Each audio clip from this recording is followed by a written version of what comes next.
And we're back, and it's in the sewers. Uh-oh. Hi, hello. Hold on, I need to reload the thing. Chat, please. You'll get there. Oh, God, a commercial. The true most evil force on Twitch, besides Twitch itself. Active suffering. Is it 1 or is it 3? Looks like there's only one commercial. Okay, good. Yeah. Oh. I love how they just be like, we need to keep putting ads on Twitch, guys. Then why don't you give us a chance to make actual revenue off our ads? No. Then we're just going to keep giving subs. Can we benefit from the ads? No. Well, no. The benefit is so minuscule, it is worthless. Because I think you'll Yep. get 3 cents from an ad at most. Oh, lovely. Cool, thank you. Yes. Thank you, Bezos Senpai. I was about to say, 1 second. Just a sec. And thank you for the resub, Zako. Yes, I've got a shekel. Can I have one more? I need to feed the furnace for the night. Right, it is September, isn't it? Like, shouldn't I think subs be... I think they changed how September works. Because from what I saw from the ad earlier, is that instead of all subs being half off, it's all new subs to a channel. Oh, Actually. Well, that's...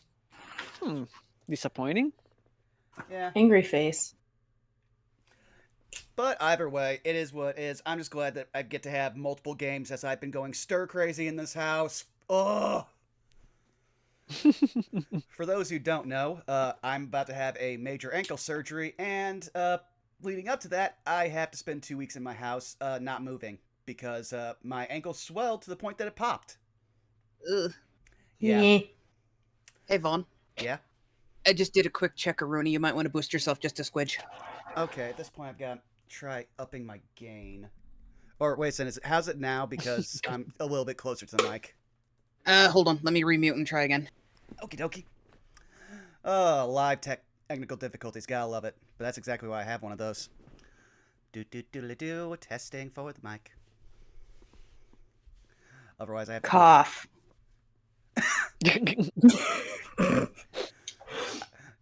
the funny thing is, my natural inclination was to turn my head there, but unfortunately, that wouldn't help the mic problem. No, it wouldn't. I am back. Welcome back. Welcome back. It sounds a little bit better, but Okay. Mostly the same. Let me see about this. I gotta find where the gain is on my focus right. Okay, there it is. Let me see. Man, OBS is just being all sorts of fucky, because you sound perfectly fine in Discord. Okay, Yeah. I might sound a little louder here now. How's that? Hold on, let me turn the stream back on. If somebody else wants to verify with me, I might be going deaf. True. Also, I'll get my shill out of the way so that way we can actually start getting things running along. Hey, you've already found me here at twitch.tv/BurnoutVaughn. You can find me on YouTube and Twitter at BurnoutVaughn, where coming up, also Blue Sky. But coming up tomorrow, we've got some more No Love War Extra with Zako, as we let the Nirvana Initiative break my brain. Zako, we watched the equivalent of Jeff Bezos and Elon Musk get bisected and then explode. Well, we didn't see him get bisected. We just know that he was. Yeah, he just appeared bisected. At the molecular level! Oh, You're not no, gonna. what You're a not. shame. You're not gonna mention the robo titties. I forgot! I Vaughn, forgot! how could you forget the robo titties? There is so much that happens in those games. My brain literally truncates most of them. It's a fever dream. I don't blame you. Like Manda, in the first game, there's literally a route where you can just say, I give up, take a, quote, big tittied receptionist, move to a Tommy, and that just ends the game. You become a fisherman. Wonderful. Let's go. Yes, but aside from that, you already know all the other stuff I'll probably be doing in the weeks to come. Not sure if we'll have mini streams, because I am getting close to my surgery, which will be on the 18th. So I will keep everybody posted. But now, Citric, who did our lovely new overlay, why don't you start telling people where they can find you? For one, it's a work in progress. I still need to work on it. But I am Cedric King. You can find me pretty much anywhere at Cedric King. Just one word. Uh, I draw stuff sometimes, and you can check those sometimes if you follow me in what's pretty much Twitter, Blue Sky, Instagram, Tumblr, Newgrounds. It's a drinking game. Like pick a social media site and just see if I'm there. Um, well, that I am. You can find me in here, like today playing Victor, and on Thursday next week playing Midas for Pack Tactics. And that would be pretty much all of me. Manda, what say you? Hello, I'm Mandaloo. I play Pile today. You can find me over at twitch.tv/Mandaloo. I'm still over on the Hell site at Mandaloo Panda. Throughout the week, you can find me here every Friday. You can find me over at twitch.tv/TrashKingArisen for, our weekly Saturday D&D game run by, Sour Slimes. Let's see, every other Sunday, you can find me over at Nero Napier's channel for our horror-themed D&D. And every other Wednesday, you can find me again over at Trash King Arisen for Bearers of the Torch, our My Hero Academia homebrew campaign. And yeah. Saris, you go. Okay.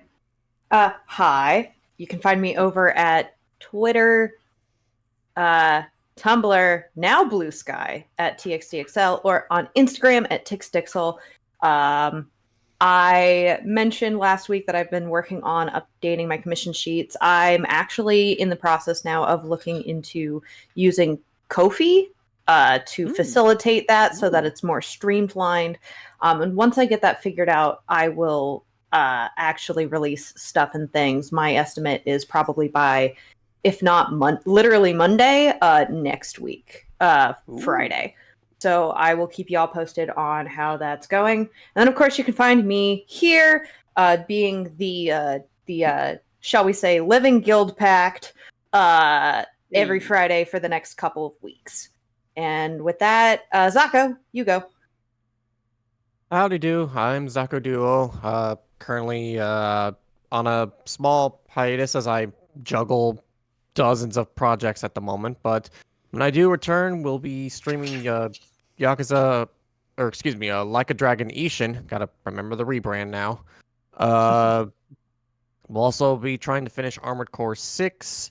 And then later in the month, we'll probably be picking up Fate Samurai Remnant when that comes out. I will be on vacation for a wedding for a week starting the 18th, so I'll be out for that. Let's see, anything else if we got going on? Maelstrom Season 2 has launched, and my life is hell, but we'll get that fixed when we can. I think that's about it for me. Oh, football season started. Go Bengals. Hey.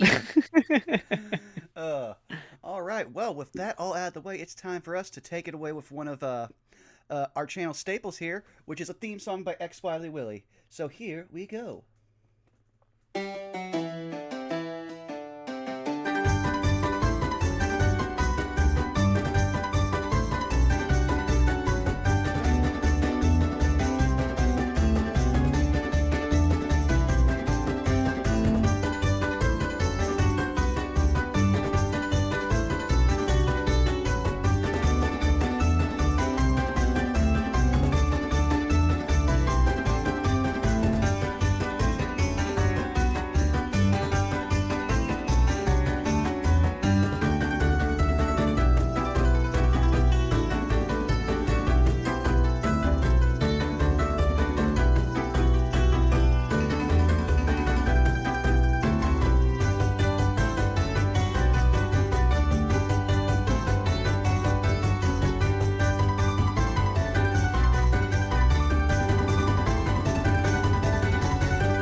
And It's, back.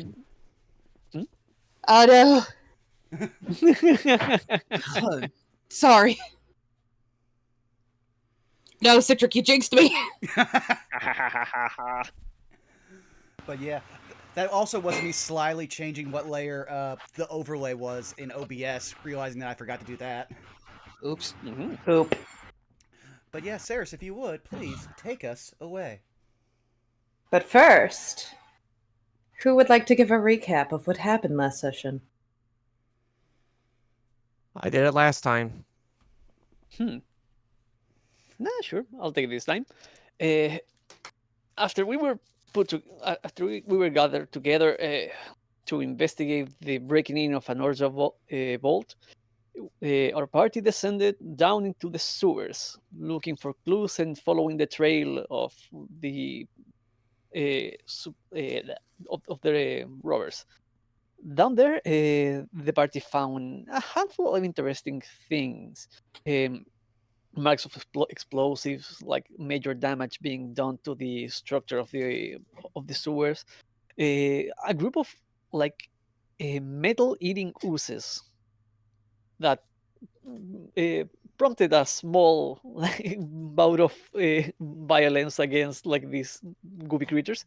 Um, and following that, the party did meet a representative of the Orzhov who was investigating the sewers. Name is escaping me now. Svetlana. Yep. Last name. Kiev. Kiev. Yes, you're right. She let us know that the Orzhov were investigating this, like these victims themselves, and quite left us with the interesting point of view that apparently the pontiff was taking like interest in this breaking, which stands to what like stands as unusual because like this shouldn't be that big of an affair. Other than that, investigation continued, and we moved forward to the entrance of what seems to be a large maze in the undercity. I believe that's all. Yeah, that about covers it. So I take you now to the, shall we call it, exit way of the of the, what is the word that I would use to describe?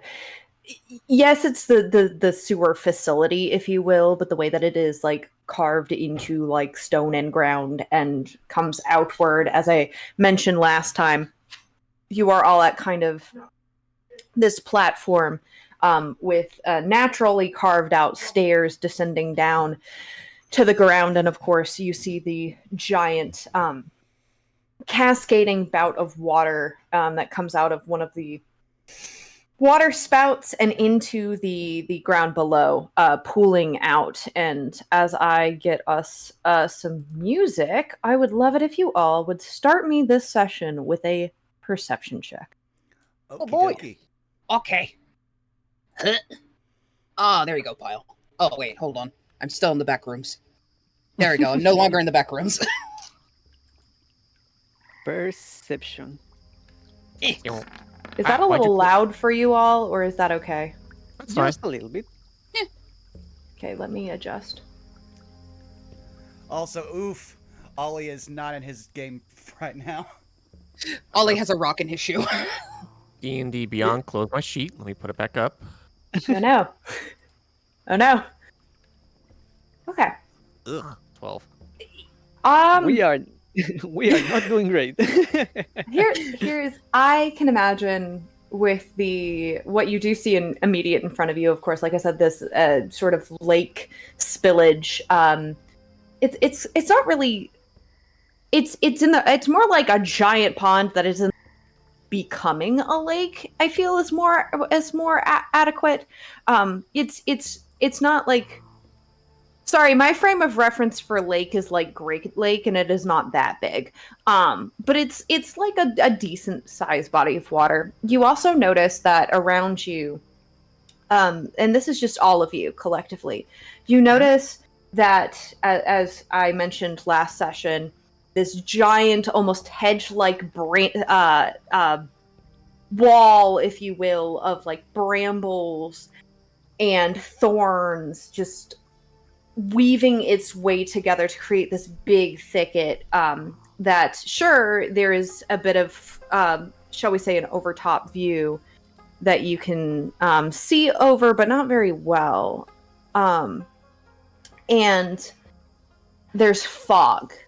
There's a lot of rolling fog. This is where our perception checks come in. I will actually ask Vaughn, what would you say this natural one, this critical failure of a perception check looks like in Oleander right now? It was like he was probably focusing on like the thicket itself, but not the area around him as it became much more obscured. Okay. Victor, you the way that I would really imagine this is you immediately recognize where you are. Mm-hmm. And perhaps the fact that you have been led to the maze itself is something that concerns Victor. Perhaps the thought process of, and I'm throwing you a limb here, so to speak, but feel free to interpret this however you see fit. Perhaps it is the notion that the people who clearly did this robbery, their escape route, or rather, as previously mentioned, maybe not necessarily an escape route in quotes, but where the Orzhov lost connection to or lost the ability to track the perpetrators falls upon this maze. And you, being a member of the Golgari, you understand the implications of this, especially given what lies ahead. And perhaps the reason you don't notice too much in your surroundings is because you are preoccupied. But if that's not the case, if you would interpret maybe Victor is thinking of something else, feel free to correct me. No, I like the path you put there, so I will follow that one. Okay. Finnegan. The first thing that crosses your mind, first off, is how high up you are. You're about 10 feet, 12 feet off the ground right now, from the, shall we say, ground level. Striking you as particularly interesting, where the steps lead down. And your eyes, as they follow these steps, you look into this growing body of water, and the first thing that catches your eyes is how, well, cloudy the water is. It's difficult to tell how deep it is. It's difficult to tell whether or not something is living in it. The other thing that you notice, particularly, is where you currently are at, there is actually a bit of light, but your eyes soon follow to the entrance of the maze, and Finnegan, you start to realize that it is too soon to be putting that lantern away. As darkness bleeds into the fog in front of you, creating what I can only describe as a swirling cacophony of obscurity. Pile. Uh-huh. You hear the sound of giggling. Oh no. One sec, hold on. I literally, Oh no! Yeah, no, it was literally like all of us were reaching to be like the Knuckles. Oh no. Sorry. You're fine. Swallowed some of my water down the wrong pipe. I hear what now?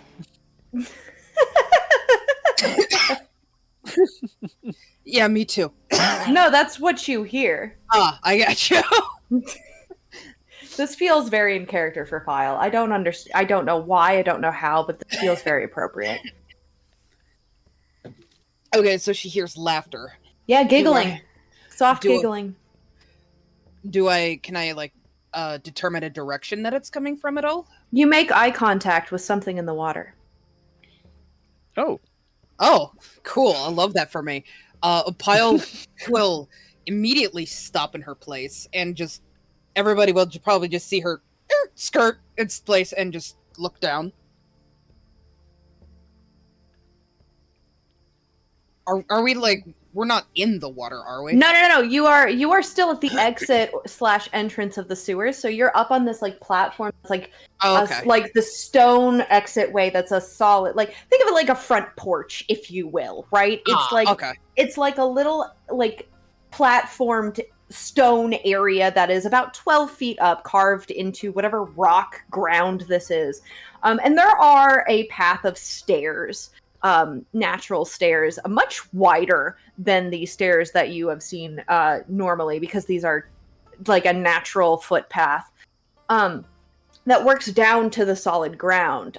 Yes, there is water around you, like not physically where you're at, but below you, because of where the water spout is, about a solid 5 to 10 feet to the side, right? Like jutting out of the same sort of wall, if you will, or the same sort of like ground area that's naturally pooling into the lake, right? But you yourself are not surrounded by water necessarily.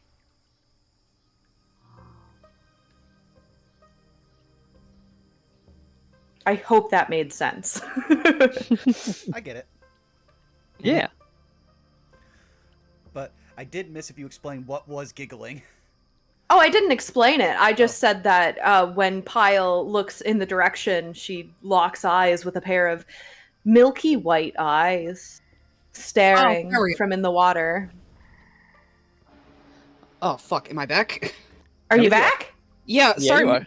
Yeah, sorry, my fucking Discord died like right in the middle of your explanation. Oh no. No! Okay, but so I am making eye contact with something in the water. Uh-huh. And it has milky white eyes.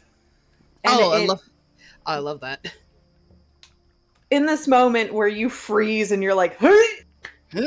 It raises a little bit out of the water. You now noting a humanoid face and hair, and it offers you a sly smile and a little wave before ducking back into the water. Pyle will wave back. At this point, only Pyle has seen this, right? Correct. But it can be noted, staring very adamantly at that water. I'm just going to flavor my nat 1 as Ollie, like, in the middle of this, just walks into Pyle's ass. Accurate. Oh. Oh. She stops waving at the water and she'll lift up a back leg and look behind her. Huh? Oh, no kick. Do not kick. Oh, no, sorry, did I step on you? I'm sorry. No, I walked into you. It's fine. Ollie is quickly moving around to the side where there's no kicking chance. It was less of a position to kick him, it was more of a, uh-oh, did I step in something kind of motion. I want to point out that you said no kick, but I heard no cake, and I was like, oh, no, that's a lot of cake. Oh, Lord.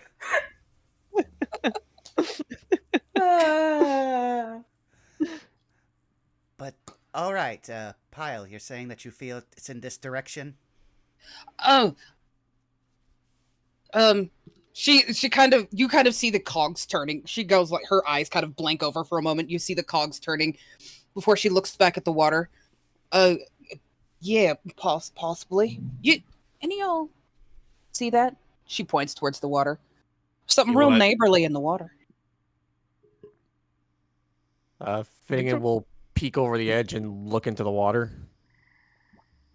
Yeah, now that it has been pointed out, Victor will look at the water as well. You both make eye contact, now with two separate pairs of milky white eyes. Oh. I don't trust that. We should keep moving. Definitely don't trust it.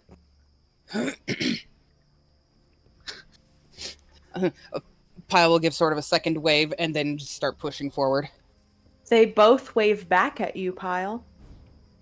But instead of darting immediately back in the water, they continue to watch. By any chance, do they seem like something familiar to me? Oh, Yeah. You know what? Roll me. I'm going to give you your choice of either nature, survival, or history with Ooh. advantage. Ooh. And what you pick will determine what information you can garner. In the case of Victor, I'm gonna pick nature. Okay, nature with advantage. Here we go. That's a 17. Whoa. Oh, these are very familiar. But here's what strikes you as odd. Why are they here specifically? You know that this isn't their natural habitat. This isn't the undersea. What are Simic mermaids doing in the Golgari maze? What do they do? What? Better question. What are they doing in the sewer water of the Golgari maze? Sure enough, these are Simic mermaids, and they're having a gay old time. Some girls like dirty bathwater. God damn it, Sako. They're entrepreneurs. I was gonna say there's a gamer girl joke I could make here. That's where we were going. Yup. Screams. But yeah. They're giggling, they're laughing, they're having a good old time. There's a bit of splashing, there's a bit of shark-like slithering about the shallow end of the water, but sure enough, Foreshadowing. those are Simic mermaids.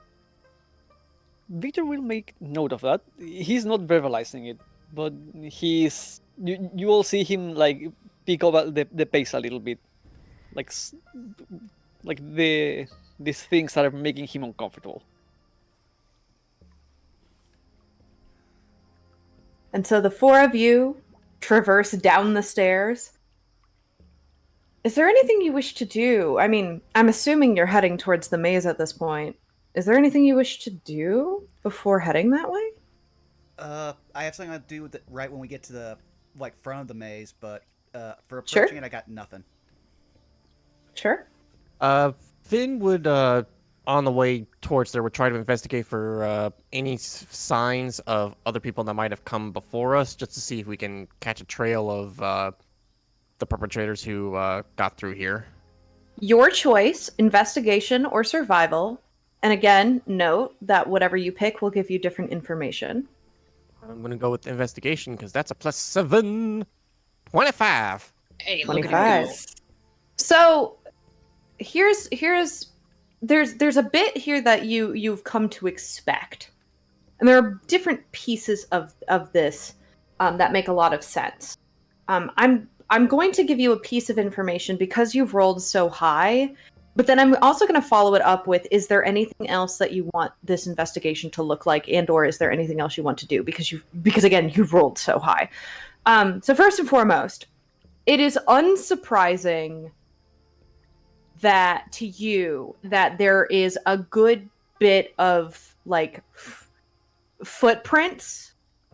There are a lot of footprints that traverse between the sewer exit, the water, and the maze. And it makes sense. I mean, this area is pretty, all things considered, it's pretty muddy. So people leaving tracks is exactly what you would expect. However, there's a layer of traffic here that is not what you expect. After all, who is frequent, how many people would you logically expect are going through the maze at any given moment in time? So, this is not a survival check, so you can't necessarily determine whose footprints or what type of footprints, because there are so many, and it's the fact that there are so many that stick out to you. Another thing that you notice that does, catch your interest is admittedly the activity in the water. The closer that you move towards the water, the farther away the mermaids swim, keeping a good distance. Still watching you, of course. But they leave sort of a space between between you and the rest of them. And if you would like, I would actually allow you to roll an insight check in this moment. Absolutely. Gosh darn it, 12. Even with a 12, they're keeping their distance. There is a level of curiosity here, but also here, shh, they have weapons. They have weapons. And so you garner a sense that there's a mixed vibe, if you will. There's mixed energy. There's curiosity from some. There's in total now 3, and one of them seems to be rather afraid, or at least nervous at the sight of Pyle with her armor, and Victor in general, no offense, and the sight of Oleander's cane. Continuing. Oh. You first? I know. Yeah. At the sight of them looking a bit afraid of us having weapons, Finn will just also give a light wave and just show that he has the weapon, but that it's holstered and that he's basically giving the vibe of, yes, we have them, but we're not here for you, if that makes sense. You see 2 of them like gasp and giggle at like, oh my gosh, the hot man just looked at us. Beg pardon?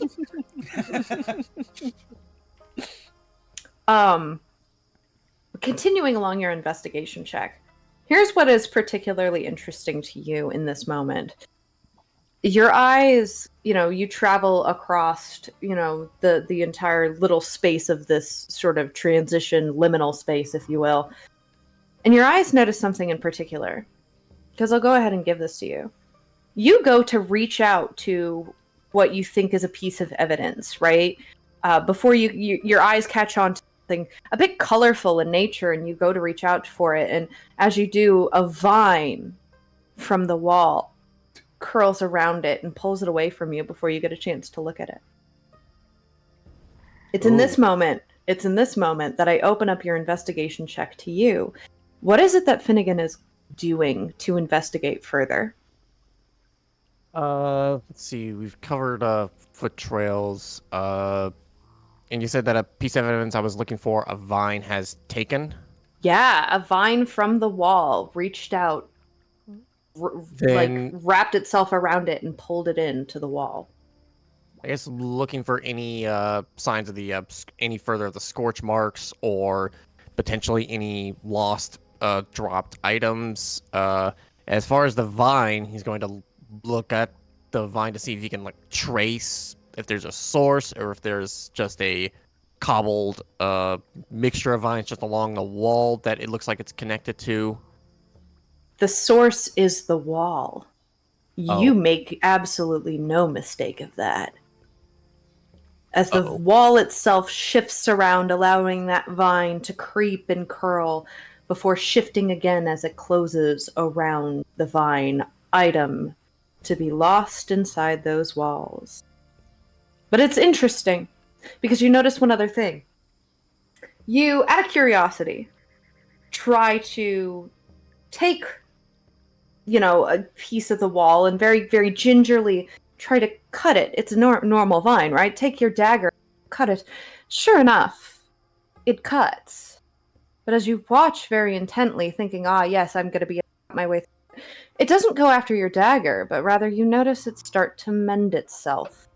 And that strikes you as particularly interesting. Oh boy. Finnegan will relay that to everybody. It appears this wall is alive, ? And it's got something I was trying to grab, and the vines regrow. Huh. The undercity is not just a place. It is a living thing. Be careful. Well, if this thing has something that we need, how do you suggest we take it? Do we tickle the wall?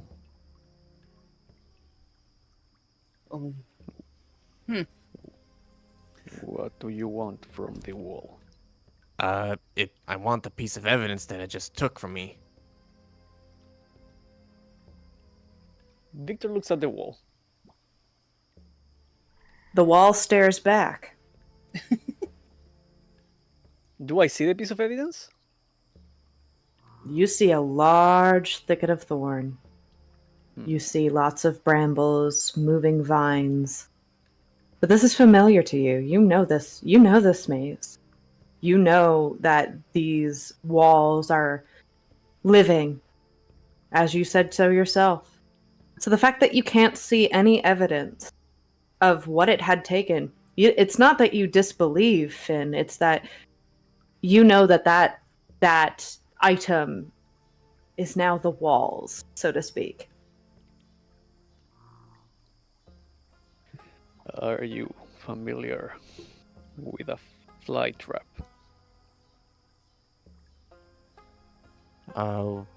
With a where was it? 18 intelligence, I would imagine I am. Yeah. Yeah, I know what one of those are. The wall knows you're interested. That's bait. Finn will just throw a hand up. All right, well, lost that one. It is part of the wall now. Want to try finding something else? Well, maybe we could ask them. And Pyle will sort of point over towards the mermaids. They are not from here. I'll be honest, they're kind of scared of us, as he points to Pyle's armor, weapons, and even to his own sword. They're just curious is all. They should not be here. Well, that seems like all the more reason to talk to him. Hello!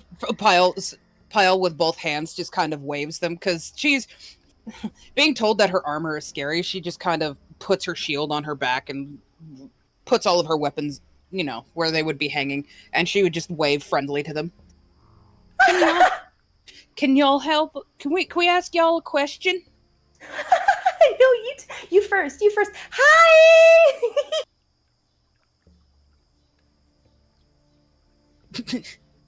See, they seem real. Pyle they kind of see her just kind of bob her head one way or the other with a bit of a grin. See, they seem real friendly like. Victor just gives the same face. Ollie looks visually uncomfortable. Hey, I guess I should ask, what kind do these mermaids present as feminine, masculine? With as much as they have revealed in this moment, which is mainly their heads and their hands, it's hard to say. I would say very androgynous, ambiguous, could go in either direction depending on the day. Fair. Then I guess I'll phrase it like this. Hey, neighbors, have you seen? Can we ask you some questions real quick? We're looking for someone. That was a question. You've already asked one. Stop it. You're getting more attention. Come on. No. We need to go down. No, it's fine. They're friendly. See? They have weapons. One of them is a civic hybrid. He could kill us with a glance. Are you sure that's a he? Shut up!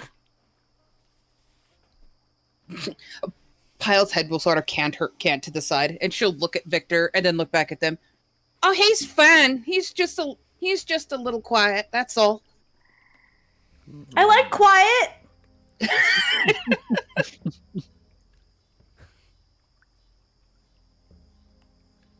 We mean no harm. We're just looking for someone that might have passed by here. There's a lot of someones who pass by here.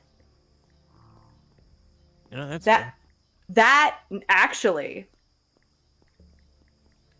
Victor strikes you as odd. What do you mean a lot of someones? That is not true. He talks!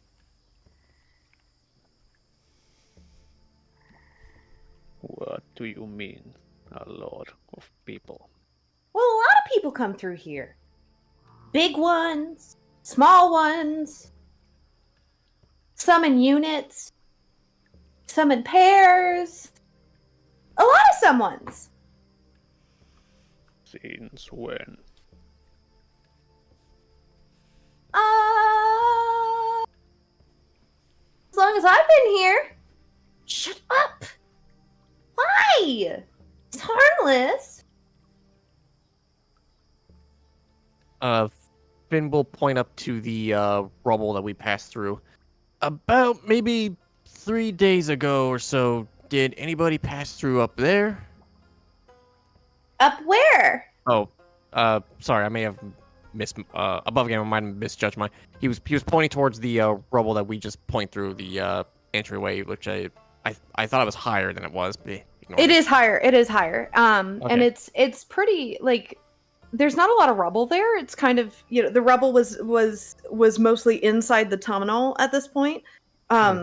You can definitely see it when you are up there on that ledge, the rubble. It's a little from this vantage point though, you kind of look up and you notice that it's a little hard to see when you say rubble what you're talking about. Oh. Finn will correct himself. The hole up there.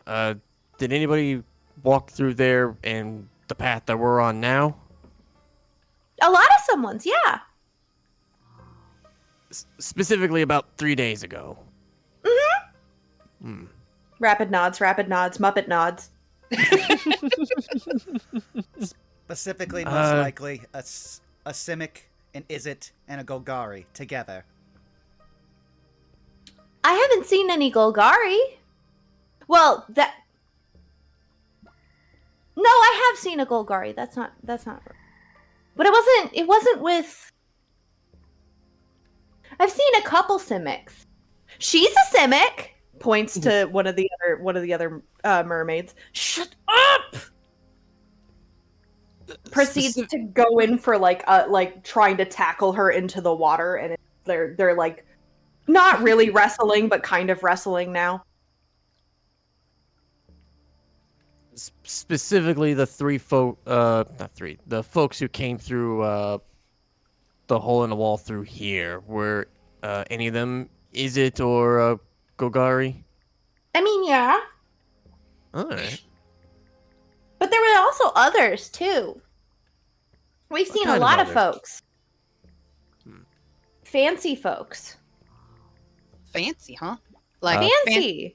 fancy like him, and she'll kind of she'll gently gesture down at Ollie. Well, kinda. Didn't look like that exactly, but... Yeah, fancy! Who else dresses fancy like you, Ollie? Literally my entire guild. Okay, anyone outside of that? I don't know. Until literally 2 hours ago, I was a paper pusher and a money collector. Yeah, you probably don't get out much. Let's try this. I was literally a paper pusher, money collector, and Pyle claps a hand on his shoulder. And look at you now, investigating. Yes. Moving up, aren't you? In a sewer, tracking down my stolen family fortune. I mean, it could be worse. That's a mighty young pickings for someone who's out here. Huh? Is that a new voice? Is that a different one of the mermaids, or? Nope, it's the same one. She's looking at Ollie now, just kind of like eyeing him up and down. You're mighty young for being out in these parts. Little fancy boy like you shouldn't be out here, huh? My life... I don't understand why.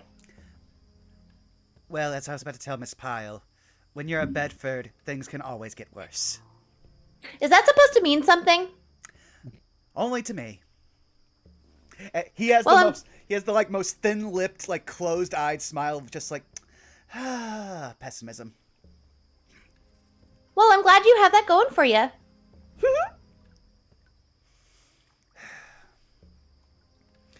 Ollie's just gonna look to Finnegan and be like, "Please get some useful information." Believe me, I've been trying. So, you said that you guys saw a couple of people come by here within the last 3 days. Would you be so kind as to describe them for us? It doesn't matter, like, what I get. I mean, what I. Yeah. Wow, I'm so sorry. I'm trying really hard. Me too. I also fumble my words. Words Yeah. are hard. Hards are ward, yes. But sorry, let me rephrase that.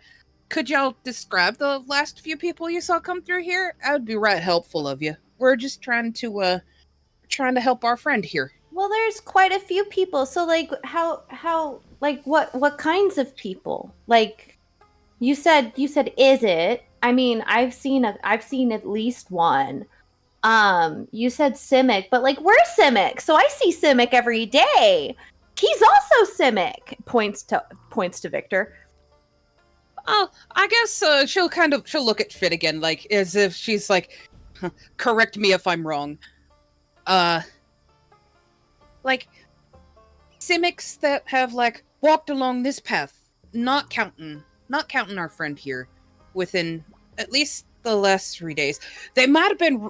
Oh, she'll kind of perk up a little bit. They might be a little dusty, because there was an explosion up above. Big boom. I'm gonna actually roll a check for this mermaid to see. They might have come running down past here after a large explosion a couple of days ago. Might have been carrying a sack of goods. I remember an explosion. There was an explosion. Yeah. I remember an explosion. Do tell. It was inside. Points to the entrance. And did anyone walk in here after the explosion? I don't know. I went and hid. Darn. But there were a couple folks that were coming in and out after. I don't know how long afterwards, but in and out afterwards, yeah. Now that's interesting.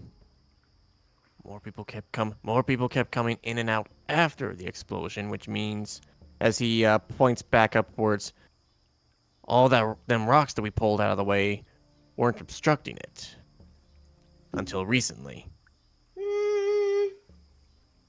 She shrugs. She has no idea. Oh no, Finn was just talking to himself mainly. I know that. She doesn't. Fair. She has a wisdom stat of modifier of -1 and intelligence of -. Bless. Amazing. So she thought you were talking to her. Oh yeah, Finn will just gestured her. Sorry, I was talking to myself. I'd like to think out loud. Oh, me too! I do that all the time! Sorry, he's trying to talk. What? This is above game. I was just going to say, you had a slight cutout there when you were saying her int score, so all we heard was, she has negative. And then it just Yes. Yeah. I mean, that's all you need to know. Really. But no, please continue. So Finn will just posit that to the rest of the group. So they didn't block it off until after more people came through. Does that sound reasonable? That and also sounds like there might have been some traffic here, but that could have been anything from the Orzhov that was probably searching for it before they put us on the case, and possibly some Izzet because they're supposed to keep these places up and fix explosions. So they People ran are for not it. sup- Oh, sorry. People don't usually go down here. Unless there are There troublemakers. is a chance that they were scouting the route. You said this was planned ahead, don't you? That's my present theory. Unfortunately, until we get our hands on somebody to talk to who was one of the perpetrators, or as he looks to the mermaids, a bit more fair in mind, we're gonna have to theorize as we go. I mean, you're gonna have to forgive her. She's dumb as bricks. Hey! I mean, you are. Listen, we can't give you a lot of information. We haven't been here that long. And you could see, like, she's clearly, like, fidgeting, like, she's futzing with her hair, and she's, like, doing a lot of those tells of someone who's, like, either annoyed, anxious, or both. Listen, when she says that there were a lot of people, and that there were a lot of people coming in and out during the explosion, or after the explosion, we didn't really see much, and I'm going to be very transparent. It's not necessarily even that, like, we can't tell what foot traffic is from right here. I mean, this is our vantage point. But what I can tell you is that there are people using all exits and entrances, and Miss Brains over here doesn't exactly pay attention to where people are coming from. So, I'm sorry that she's not much help. But it's entirely possible that she's also referring to the fact that some of us will use the water to get in and out of the sewers. So when she says that she's seen a Simic and keeps saying that she has seen us, it's entirely possible that she's talking about the other Simics that were walking along the path using their feet because they had feet. Or she might also be talking about the other mermaids who have been utilizing this waterway that's not obstructed. Well, Pyle will kind of counter head at the mermaid who's been talking. Well, if she can't really describe the Simics who came back here, can you? Pyle asks, looking very, asking very politely. You seem like you seem rat Brett. Hmm? Yeah. Big wide eyes. Dish-sized saucers. Pyle is just smiling very politely at her. We'd really appreciate any kind of info that you can give us. If everything you've said so far has been really helpful, just anything else that you might be able to recall. Well, I mean, the only other thing that I can say is that there's stuff in the maze. Finn looks back at the creepy maze and just goes, "Yeah, I have figured that one." No, like people went into the maze. Like, there's people in the maze. Like, there's things in the maze. Ah. Oh. So we have a direction. And true, just because I don't know. Sorry. You're fine, you're fine. But just because someone managed to actually pull off a heist doesn't mean they survived the escape. So we might have our luck. Ollie's just now kind of like, he's kind of zoned out the mermaids and is just now looking at the maze.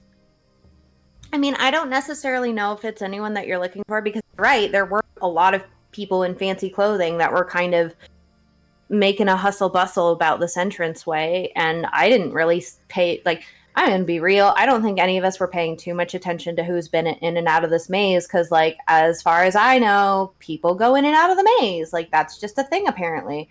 And then proceeds to look at Victor, or they're not. I don't know. We've only been here for, like, a week. How did you end up here? He will address Victor's earlier comment. According to my friend here, you're not from here? Oh, sorry. Sorry, my cat just jumped on me and I moved and swatted her in the face. The other mermaid. Yeah, exactly. Rust shattered.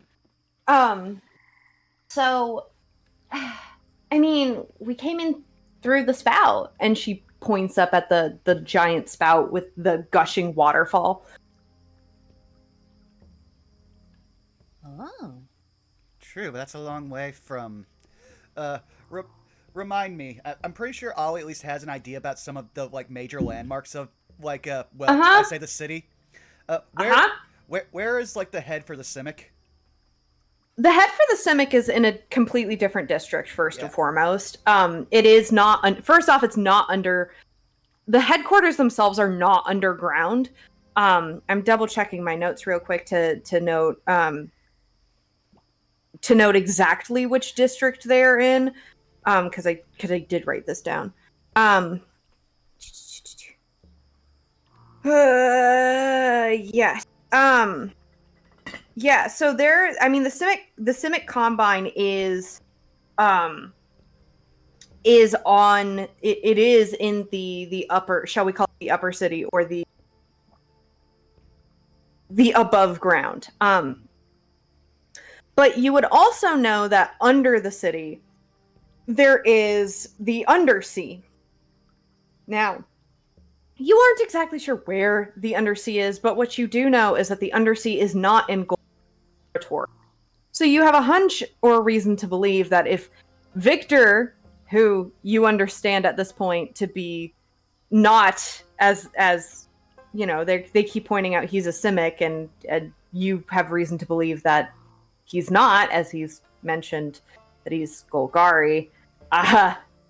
You've reason to believe that the Undercity is probably nowhere near here.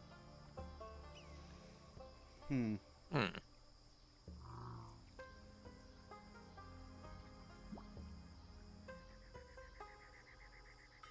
Any reason you all decided to end up in this direction?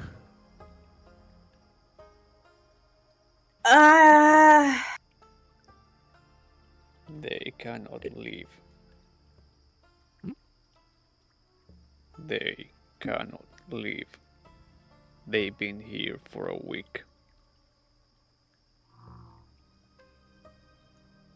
I mean, more, what persuaded you to go from your last location to here? As he's asking the mermaids. I was chasing her. Ah. Big grin. Big, cheesy, stupid grin. Ollie's just going to look at the smart one as he's labeled them the smart one and the stupid one in his head. And he's just going to give the most empathetic, like, I feel so bad for you. Pinky in the brain energy. Yeah. Yeah. She wanted to go exploring. So she decided to go down one of the go into one of the pipes, go into one of the spouts that leads into the Undercity. And we got lost. Oh, that's unfortunate. Finn will look to everyone. Is there any way we can help them get back, or? Let me look at what I've got, because let's see here.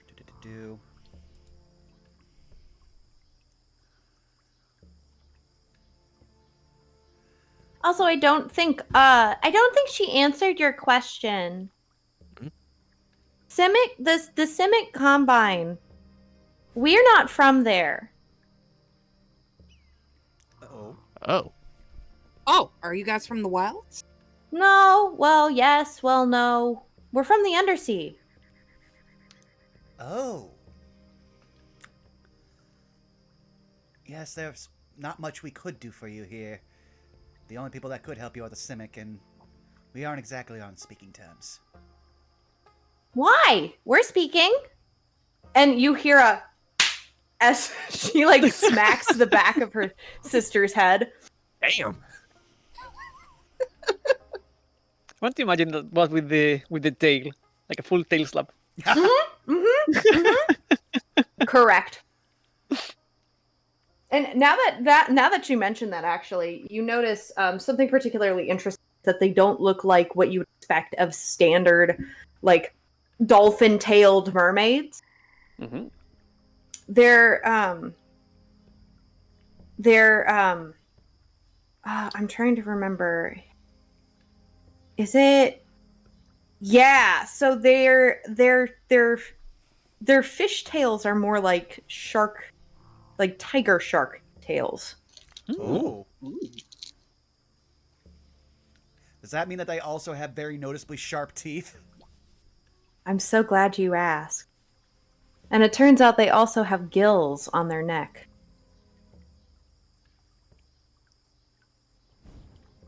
I'm yes-anding you. Yes, they have very sharp. Yeah, I know. I was just like, I was taking a minute to fully visualize that and be like, well, Well then, I think we've gotten everything we can. Thank you for your time. Yeah, sorry we couldn't be more help. There's not, I mean, if I'm being transparent, there's not much to tell you. Plus, no offense, it kind of looks at the four of you. We don't want any trouble, man. There's a lot of people that have been around here, and they're poking and they're prodding, and it's not fun. And I wish people would just. Oh, we apologize. We were just on a job. We didn't mean to disturb you, but we greatly appreciate all that you've told us so far. You've been a great help. Oh, it's not your fault. She started it. By curiosity, does Victor know any point in which the sewers connect with the sonots? Where the sewers connect with the what? The zonots, the big Yeah, sinkholes that connect with the yeah. undersea. I mean, you know that. Sorry, I just missed the word that you said. It had cut out. Yeah. You do notice, or you do know. Sorry, that there are. You know that there are multiple different sonnets. They do link. Some of them directly into the sewers, while the other ones lead directly into undercity, like Simic territory. You know of their general location, but it's not necessarily something that you have committed to memory, if solely because most of your jobs, historically speaking, have not really related to Simic territory stuff and things.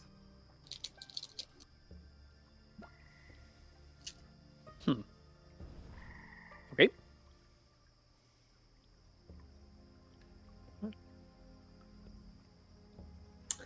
Well, if there's nothing else, Finn will just dust off a little bit of his coat.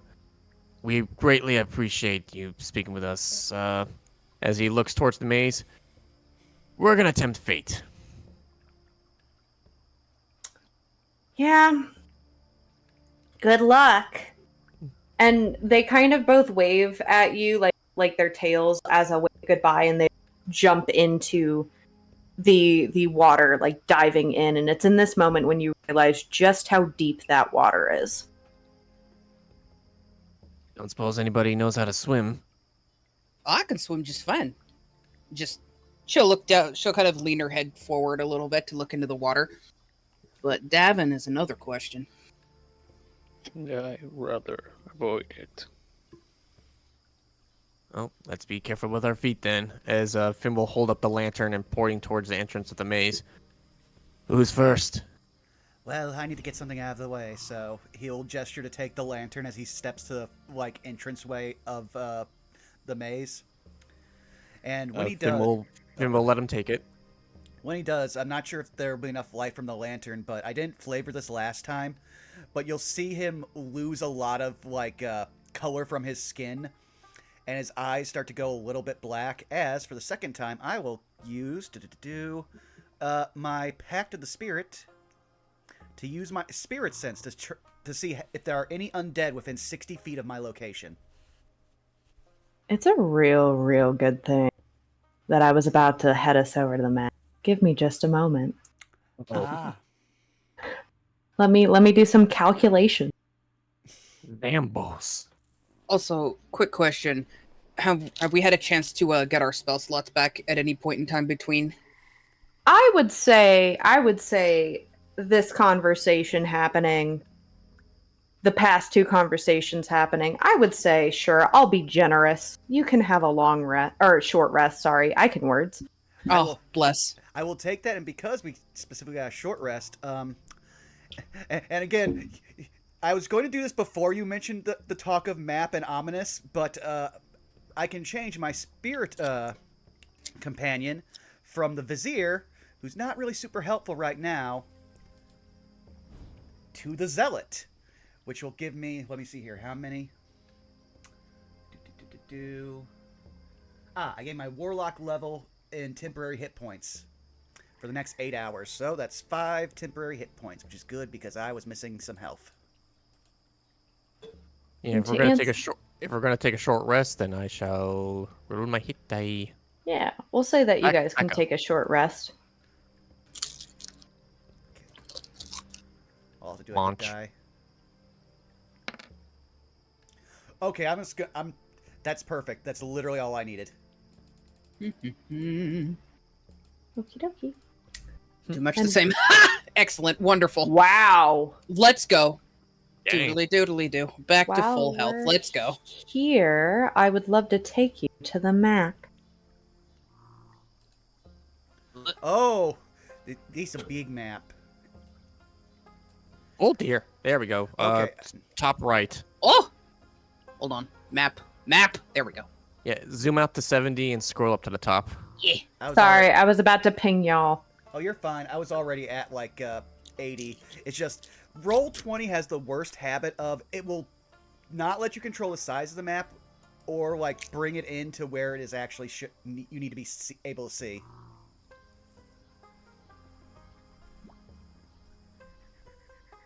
Let me double check to make sure, because sometimes when I do stuff and it does not say permissions, which is so weird. Let's see. But yeah, let me double. we can't control our tokens. Yeah, working on it. Oh, you're fine. I you're was fine. like, I knew, because I edited this map. I knew. Okay. And last but certainly not least. And voila! You should have the ability to move your tokens. Yep. So that would mean that Yeah. So, would you say for the opening, would I be here or would I be over around, like, I'm pinging there? Yeah, you're going to be closer there. Sorry. I figured I would yourselves where exactly you think you would be. Oh, you're fine. I was just getting clarification.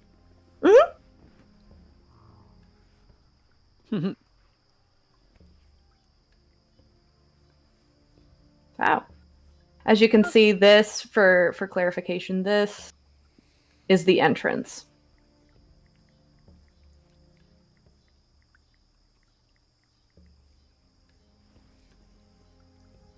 Okay. Remind me, your hooded lantern gives you 20 feet of bright light, or is it It gives 10 me... feet and 10 feet? Where are you little bugger? Equipment. Come on. Not me suddenly wishing I'd have taken the light cantrip. Where'd you go? Where did you come from? Where did you go? There we go. Cast bright light in a 30-foot radius and dim light for an additional 30 feet. Once lit, Oh. it burns for 6 hours. Okie dokie. Which I would say, given when you started that, I would say you probably have a solid 5 hours left. Oh.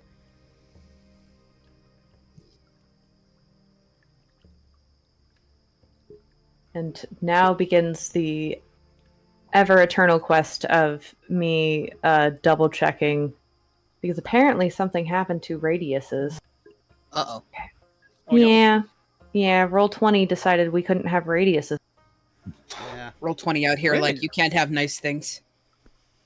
Well, it's more of probably someone did something with radiuses similar to what Citric did when we found that we could change the lines. Shut up. I was having fun. Oh, my favorite part was just getting to reveal that to chat. I think you moved over 2 million feet. Did I? It's fine, it's fine. I just like to test the limits of some systems. You sure do. But this is about as far into the maze as you just with the hooded lamp. Okay, and I will read it off verbatim since this will come into a bit more. So, when I activate my spirit sense, as an action, you can open your awareness to magically detect undead. Until the end of your next turn, you know the location of any undead within 60 feet of you that isn't behind total cover and that isn't protected from divination magic. this sense doesn't tell you anything about a creature's capabilities or identity. Okie dokie. And how long does that last? It lasts for a turn. So I basically just made a trimmed down version of Paladin's like Divine Sense. Right. Okay, yeah. You currently do not detect any undead. Okay, well, you'll see like the color return to Ollie's skin and his eyes go back to normal. Well, there aren't any immediate undead around, which is, in all honesty, considering where we are and what we're dealing with, it's really surprising. Maybe they's all busy. She says with no further explanation. Well, Ollie's just going to walk over. If you would be so kind and lead the way. As he hands the lantern to Victor, because he will be the one in front. You can keep the lantern. I do not need it. Ah, splendid. He will start moving forward.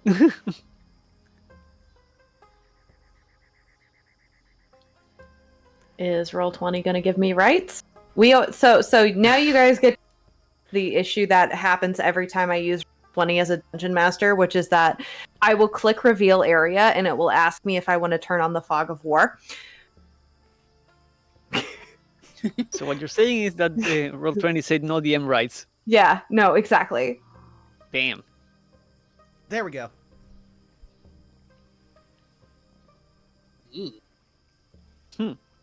You notice the little vines, the little tendrils kind of gracefully blowing in the subtle breeze that you are feeling in this moment.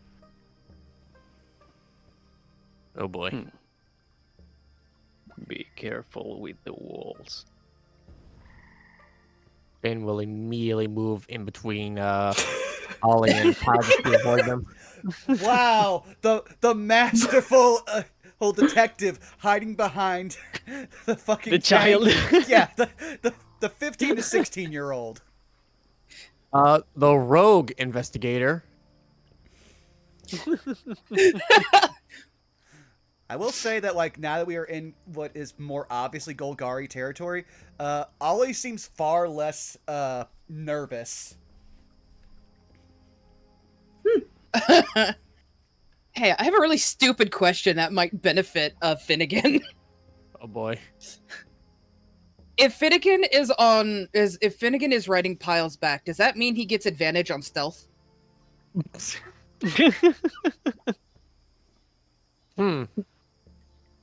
I mean, if you'll eat the hit for me, sure. I mean, looking at my AC, I could. Saris, how much AC does a horse give me? Well, that depends. Is it a riding horse or is it a war horse? Because that completely changes the AC. Well, I believe Amanda said that Pyle's a Clydesdale, right? Mhm. Yeah, she's something between. Yeah, she's like a Clydesdale Shire. Mhm. She's a chonky workhorse, basically. I would also say any horse with spell slots and a hammer is a war horse by default. True. Mm-hmm. I have bonkable items, yes. Several.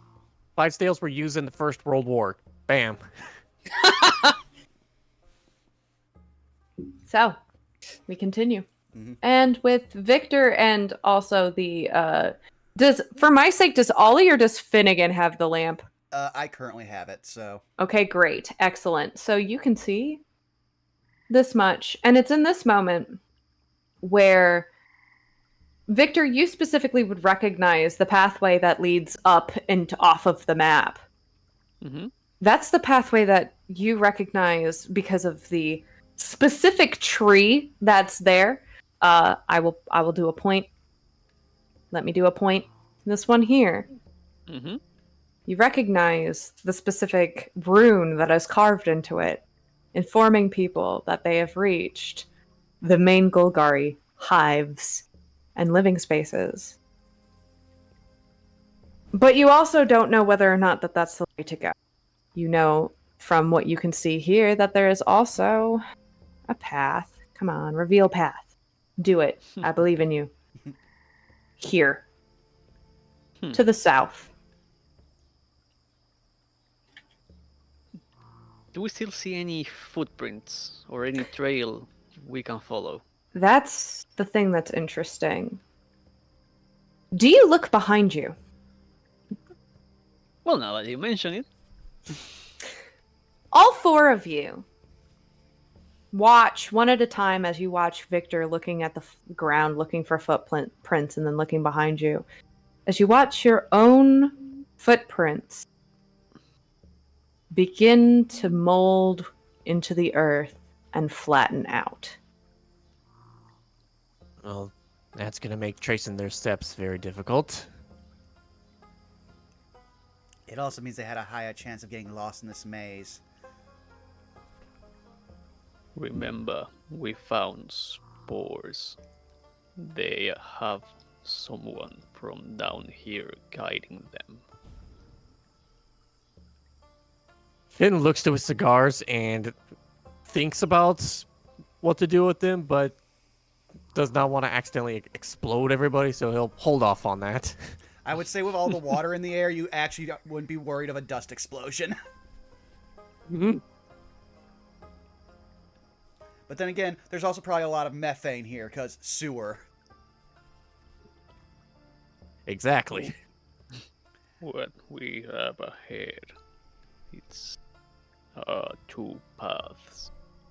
One takes to the Golgari Swarm, the living places in the undercity. The other is deep with the maze. Hmm.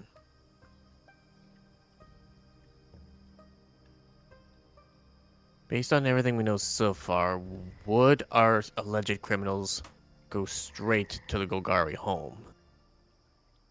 Well, I guess that would ask more. Another question would be, is there an easier way to skadoodle out of the Golgari area and get to where they need to go? Hmm. Cause she says, rubbing the top of her head, cause none of the coins are down here.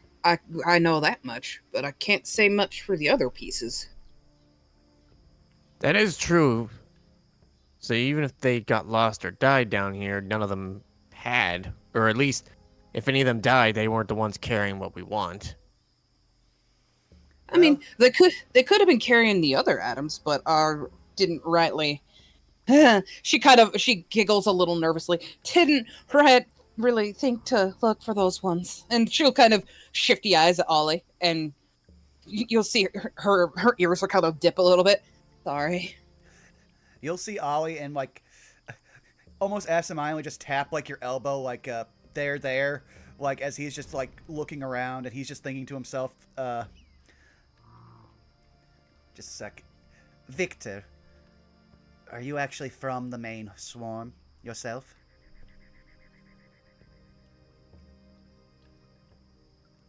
What? What do you mean? I mean, I know that there's a lot of places the Golgari hide down here. I'm saying, do you live in the main, like, area, like you pointed out where the tree is and where it leads? Like, he'll point, are you from around there? Would you have heard if any strangers came through 3 days ago? I do not speak much. Hmm. Well, then it's up to you. We'll take whatever path you think is the most logical.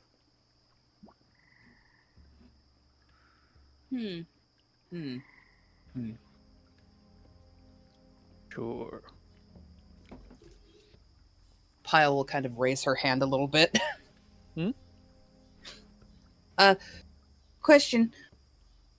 Could we is there a way to go back and forth between the two? Between, I guess she'll kind of stare off in the direction where the main swarm is.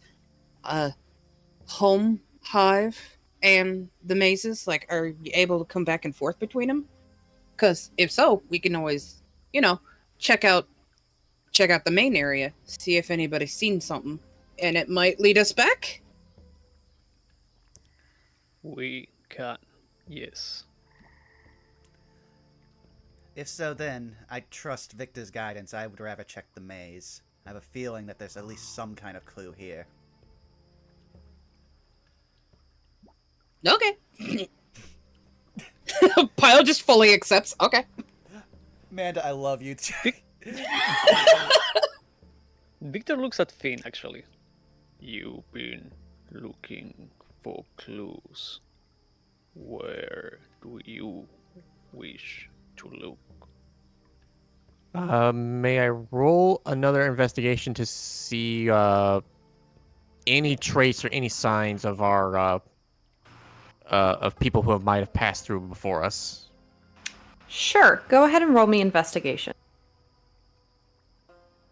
Oh dear, it's a 13. I'll give you this. Yeah, your eyes follow the ground, which now, as you've been all collectively at a standstill for long enough that the footprints no longer lie behind you, not even your own. But here's something that you find particularly interesting is the way that the wind blows. The way that the vines blow. You remember seeing the wall take whatever that object was. You notice these vines. I'll go ahead and do some pointing. These vines. But also these vines. But also down a ways. These vines. These vines. All waving, blowing, if you will, very gently in a breeze that only heads into the maze. And they don't head. They don't blow in the direction of, or in the movement of, the Golgari hives.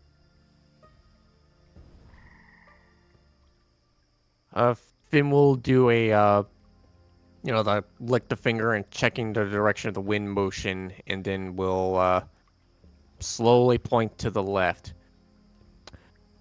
All I've seen so far is telling me the vines, just something about the way that they're moving with the wind. We're gonna want to go deeper in. As he points to the left.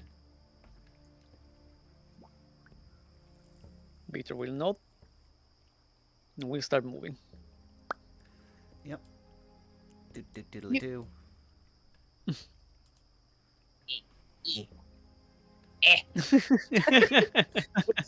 Me too. Sorry, I looked away from my screen for like 0.2 seconds and then went, my second monitor doesn't have the map. What the fuck? Sorry, you're gonna have to bear with me as I attempt to get Roll20 to cooperate with maps. You're fine. You're good. You are fine.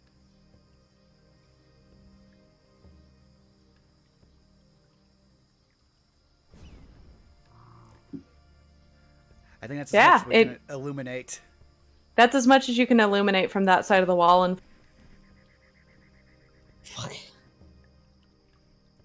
How narrow does the hallway seems to be getting? it depends. And this is where I would actually like you. I was gonna ask for this as you started to move in, but since you're already prompting it, I want you to roll me 2 different rolls. A survival roll. That one's just flat. But I want you to roll me history with advantage. I'm gonna start with the history one. That's just for me or for everyone? It's just for you. Fair enough. History. Well, that's a 12. So, you have heard stories, you've heard gossip, you've heard rumors from other people around the hives, other people doing things, That is the benefit of not being one who talks a lot, but who listens and observes a lot. Is you do hear things. And one thing that you do remember distinctly hearing is that the maze can be inconsistent. And it can change. And its shape may be narrower in some places, and more vast and open in others. You get the distinctive sense that it's going to be a bit of a gamble moving forward. Now, the survival one. Well, that's a 16. That's better. Yeah. You do notice that it is starting to get narrower. There's something else that you notice. You start to notice amongst the fog. Well, actually, it's not fog anymore. And of course, this would make sense that you would pick up on this first. Yes, there was fog around the water. That made sense. There's water there, and it's super humid. But what is cloud-like now is no longer fog. It is what you can imagine. It's spore. And it's a variety of spores. You are, after all, heading directly into the heart of the maze. Victor will look back at the group. The road from here gets more difficult. You sure you want to go? Call it a gut instinct. Then you may want to turn off that cigar. Oh yeah, you saw that. And Victor starts walking in. Actually, it's just so we, you said it gets a little dodgy in there. Do we want to, and she'll kind of reach back into, like, a side saddle bag, and she'll procure, like, a fucking rope and be like, do we want to, and she'll gesture to, like, link each other to the fucking rope so we don't get lost. I'm not against it. As he'll, Finnegan will secure his hand on the rope. Yeah, she'll offer it forward to Finnegan as she holds on to the end to let him pass it forward. Yep. All right. Well, then I guess we're all tying each other together. Victor will just grab the rope with one hand. He will not tie himself. But which hand? The left one. But Which one? Yes. You don't know that already... yet. No, I know. I'm asking so my character can know, but it's been mentioned on stream, so I'm giving you shit. Also, you taunted me with Victor's art for like 6 months. I can make jokes.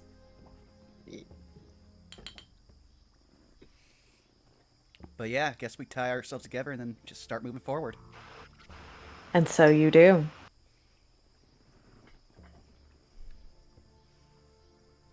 Okay,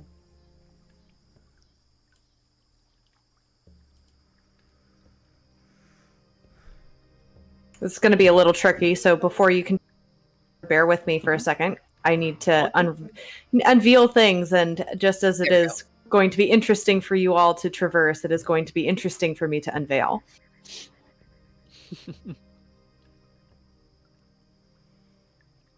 You can also have tree rights. You can have tree rights. Tree rights are allowed. There are your trees.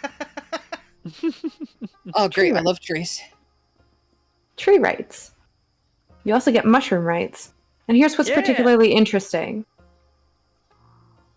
As you, Victor, and then eventually Ollie and Pyle cross this, well, 4-way cross, you notice interestingly to your, if you're facing forward, directly forward is a bright red mushroom.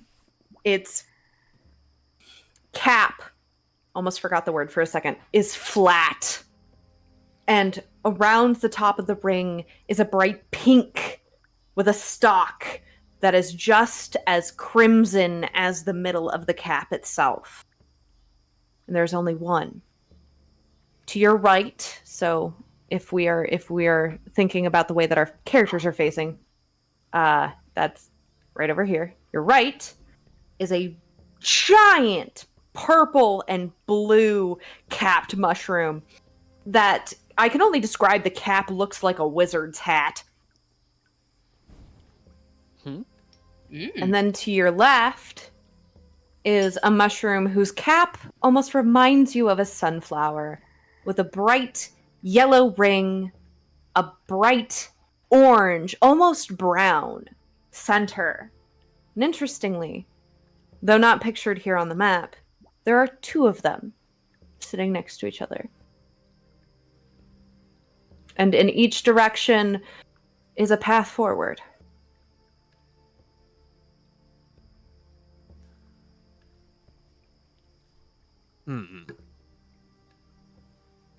Using the directions that the previous vines were before that Finn was noticing, is there any such sign at this crossway? I'm actually going to make you roll survival this time. And Can do. anyone who wants to roll survival is welcome to join in. I would love to. Don't mind if Yeah. I do. 7. That's a 10. 8. 9. Come on, Vaughn, get 9. I was about to say. We city boys. Come on, let's get it straight. 8. Nice. Ollie So- sees all. So here's what I will first describe as for my low ball. You notice that actually there's no more waving in the wind. Not even by the tree that was previously waving in the wind. It's all come to a stop. Ollie, your paranoia is making you so hyper vigilant in right now. Makes sense. That wall just moved. It didn't wave in the wind. Oh no, what Finnegan was talking about earlier, you haven't seen any of that. You don't know what he's talking about. But that wall to your right, that just moved. Like a snake in the grass, that just moved. You swear it. You swear it, you swear it, you swear it. It didn't come near you, but you saw it move. You So- saw it adjust itself. So it'd be on this side, correct? Correct. Ollie's just going to point the lantern that way. I feel like that way is death. Good to know. You talk to ghosts, so I'm going to take your word on that. Yeah, and most of my family has died before the age of 27, so I'm pretty good at knowing about death in general. Pyle is behind Finnegan, but I don't know if Ollie would see it. But there's going to be this very brief but notable look of sadness on her face for him. So then, Victor, knowing that there's danger that way, which of the other two ways do you think we should go? The labyrinth changes every time. It is a living thing after all. We are taking gambles, whichever way we pick.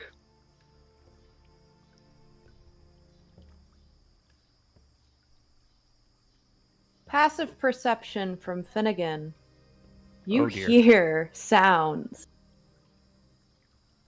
coming from here. Finn will point forward. I'm hearing something in that direction. Don't know if it's good, don't know if it's bad. I just hear something. We are giving chase. I will follow. And Victor will actually move that way. and again, since he is at the head, pretty much like dragging everyone by the rope. And that's exactly. I said reveal. Let me reveal. I also just do want to not imagine that, like, between the two super tanks, the two party, like, brain cells are just being held up by the rope. We're not even walking.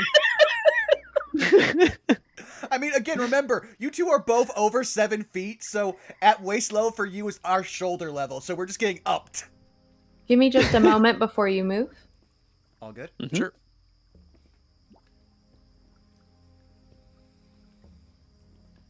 Because there's quite a bit that you can see here. Oh boy. I will adjust the map for stream. Oh, no, we don't want to cut off Pyle. We like Pyle. No, don't cut me off. Takes a scissors to the rope.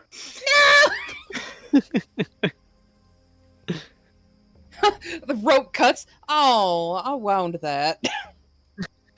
You know how long it takes to make rope by hand.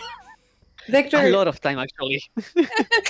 yeah, Victor, Just- just like you would expect. Sorry to cut you off. I'm so sorry. No, you're fine. I was just gonna make a stupid joke. Disappointed horse noises. You can still make disappointed horse noises Oh.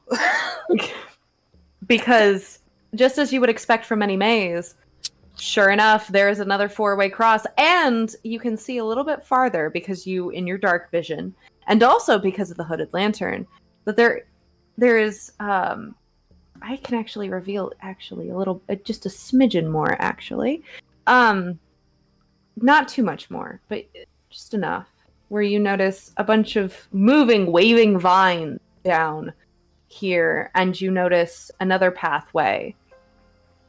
So another pathway here, a pathway obviously here. Come on, roll 20. Here and here. I said here. Thank you. And some moving, like visibly shifting, moving, waving down here. Victor will start moving forward, mainly to give the people more room, because right now we're all crammed in that hole. Yup, it is the oh, what do they call it? The I was gonna call it the murder conga. yeah, the murder Congo. Yeah, that's actually, since Ollie is got a light, I can reveal a little bit more for you because of where you're standing. Okay. Give me 2 seconds. I'm You so are fine. sorry. You are perfectly fine. Big maze. Big maze.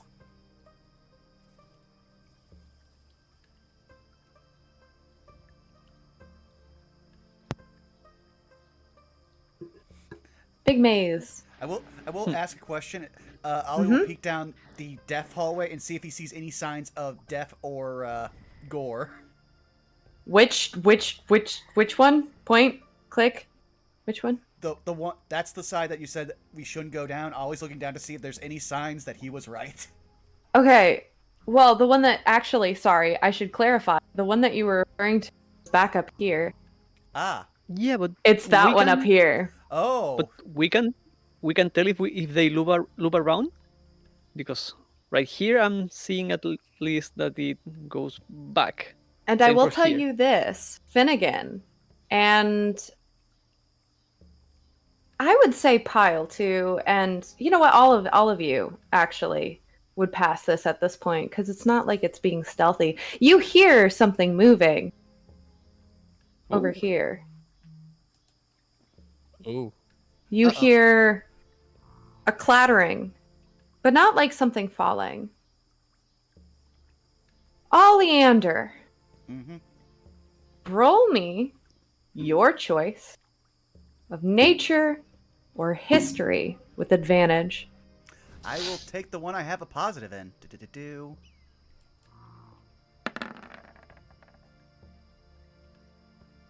10. 10. So 10 still passes. Because for you, that DC is not low. You know what clatters? Bones. What rattles? Yeah. Yeah. That's the sound of skeletal footsteps. And you know that. And you're sure of it. Well done, boys. Yep. They've entered the maze. Rattle them, boys. Right up to Victor. Victor will feel a tug on the rope from Ollie, and Ollie is just going to go up and there's skeletons close by. Lead us farther away. Are you sure? He's going to give you the most deadpan look of, we are the two people who most know about the dead that walks. Victor will nod and then start moving. I get dragging people behind.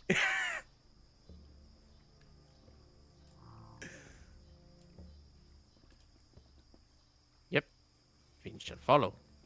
Yeah. Hey, can I use my passive perception to just take a gander over here? Mhm. Cool, because her passive perception is 16. You also have dark vision. That too. Can I see what said creature is?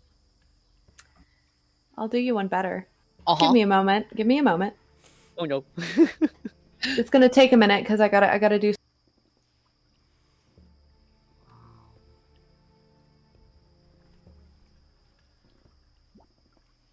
Oh. Ooh. Oh no. I just love how that was like a fucking Gary's Mod moment. Fuck, I love prop hunt. Sorry, I'm trying my best. No, that's great. I love that. So I see the skeleton. Fucking, she's gonna scoop up fucking Finnegan under his armpits and kind of move forward quickly. Uh-oh.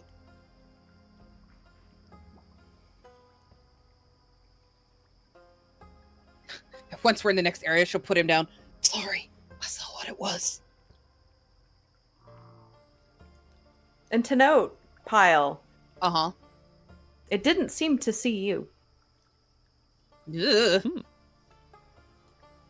She'll like lean down and whisper to Finnegan. I saw what it was. It didn't see us just quite. And we shall proceed cautiously. You have two options. You said I saw movement before in this direction. Anything else I can see moving around?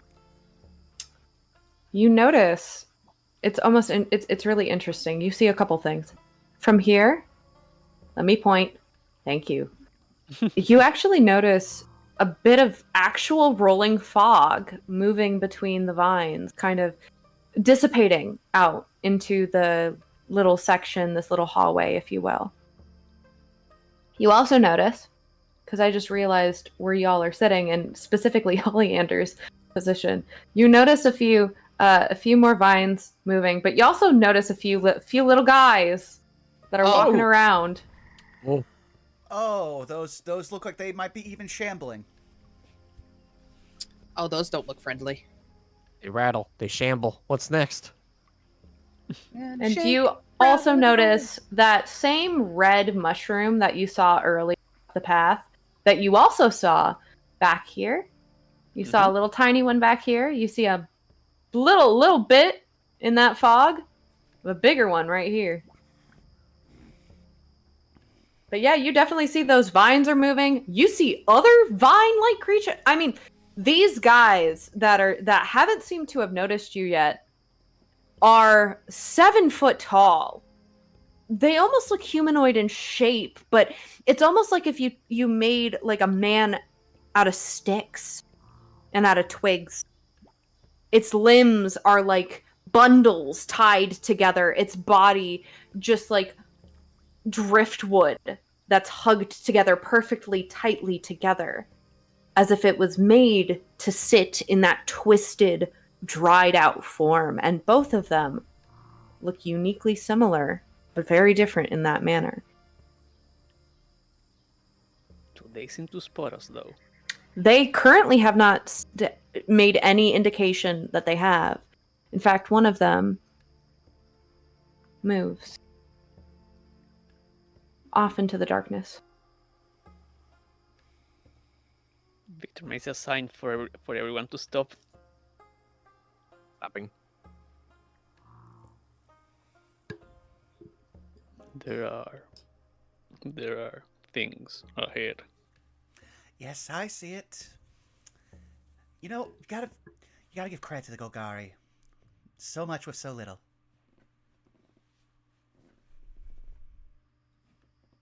Do we want to move forward? They might just be standing guard.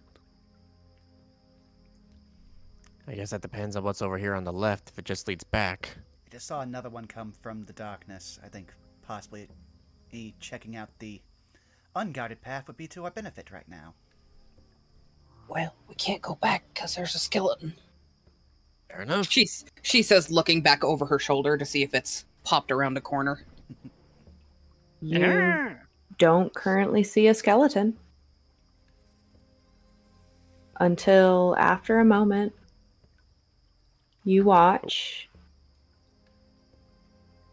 We're gonna have a little bit of a Gary's Mod moment.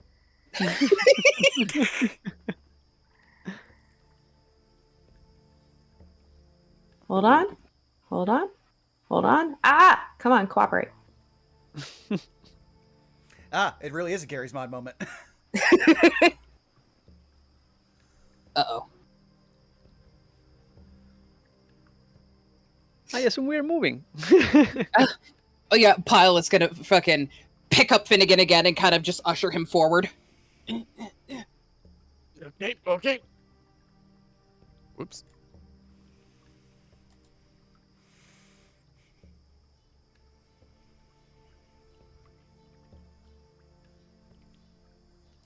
Oh, he But is she's- after her.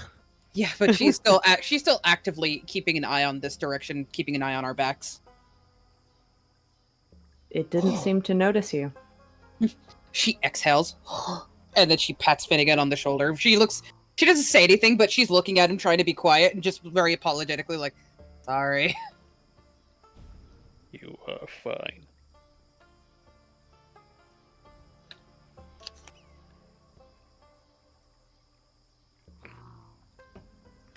I guess we keep moving. Might as well.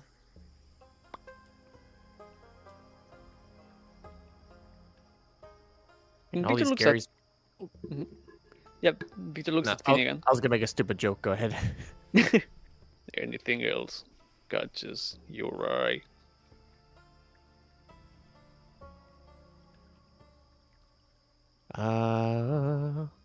I don't know. What does my passive perception say, DM?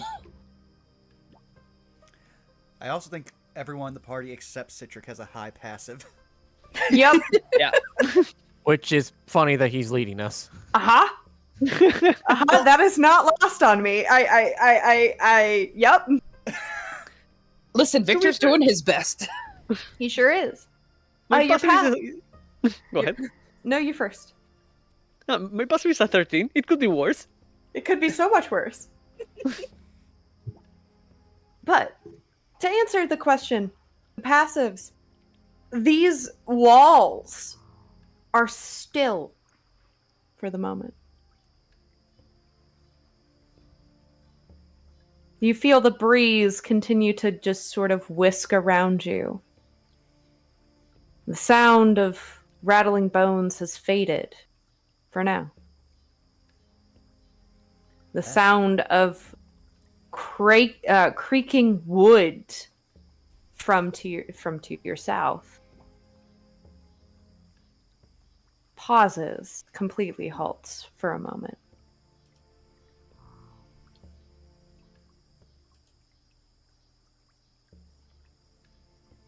It's in this moment, Victor, because you are at the front, that I would like you to make an active perception check. Oh boy. That's a 22. Hey. Hey, you actually beat everyone's passives with that. So, See? And you're making fun of me. so I can't show you on the map, and we had a conversation before session started. But you see a glint, like of light from the lantern, hitting something in the grass and in the dirt over this way. Like it catches your eye, like sunlight hitting something just right. There is something ahead. He Evidence? says like, Finnegan over here like, give me! Neuron activated. yeah, and Victor will move to let everyone else pass. Okay. While still holding the rope, Finn will just cut Ollie off and just proceed slowly towards the item. Can Finn see it from here now? Oh yeah, you can see the glistening of light hitting something that clearly seems to be stuck in the ground. Finn will look for anything else. I know that the sound of rattling disappeared, but is there anything visually jumping out at the moment that says, if I reach for this, will something grab my bones? And not necessarily something will come out and grab your bones, but you do notice that there's more than one glint now. There's 3. Not from the mushroom. I'm just revealing the mushroom to you. But there's 3 in this general area. Finn will whisper to everybody, I'm seeing 3 of them.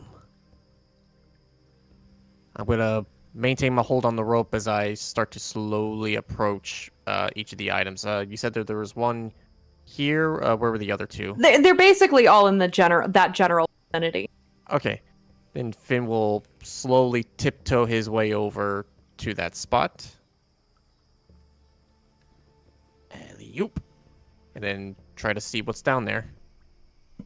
It's very obvious in this moment that those items that you're quite literally lodged into the ground.